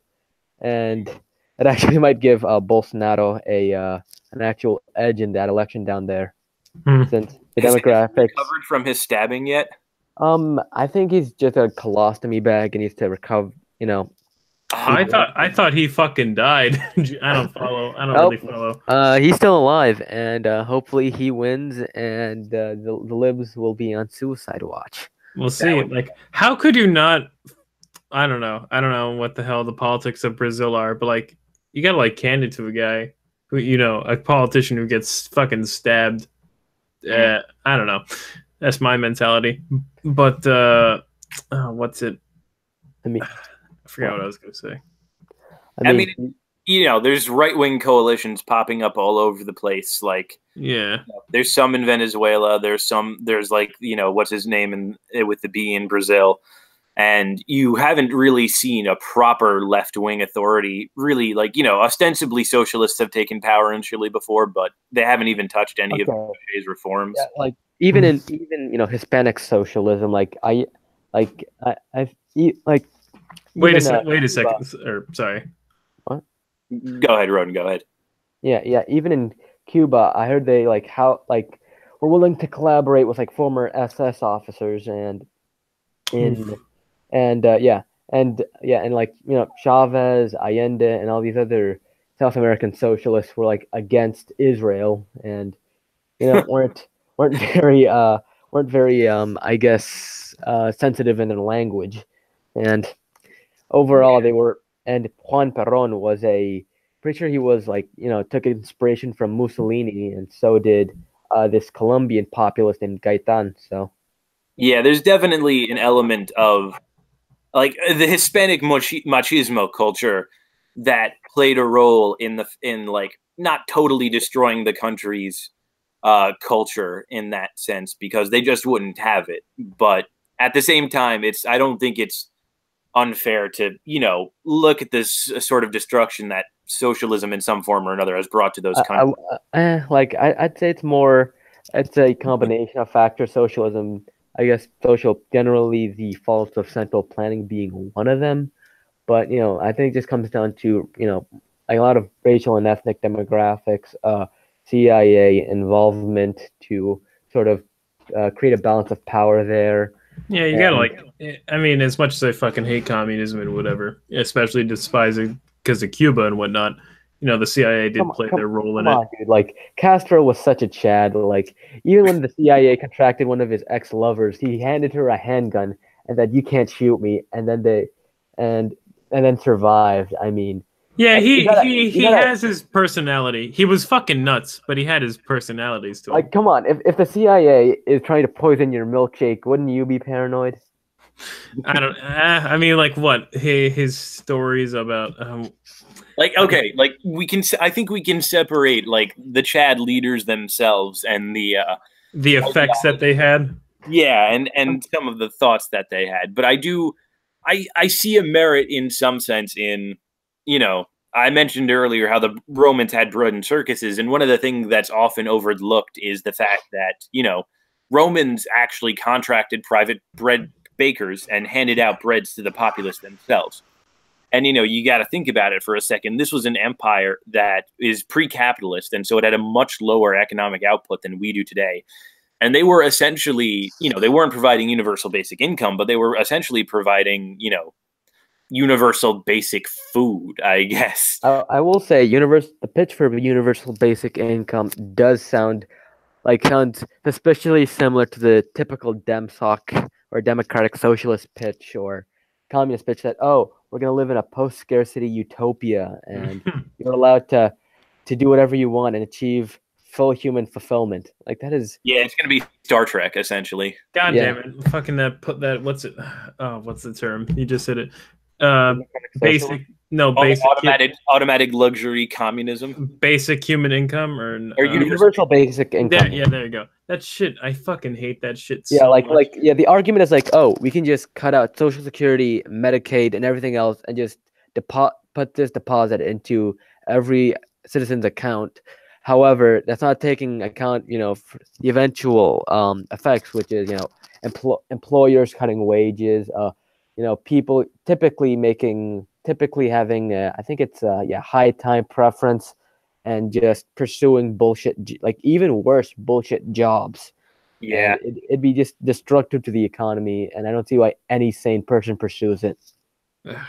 Just people who don't know fucking economics, I guess. I mean, economics is a fucking meme, but UBI, on every level, is disgusting. Mm-hmm. It's God damn it! I was gonna agree on something here, so I'm tempted to end the stream here on this minor agreement that we've come across because that sounds good. Yeah, sounds good. Anyways, good talking to y'all. Yeah, thanks everybody who's still here for tuning in, and I'll be back tomorrow with some other folks to talk about, I guess Kavanaugh also because rape stuff, but yeah, tune in for that. Times. All right. Bye-bye. Bye.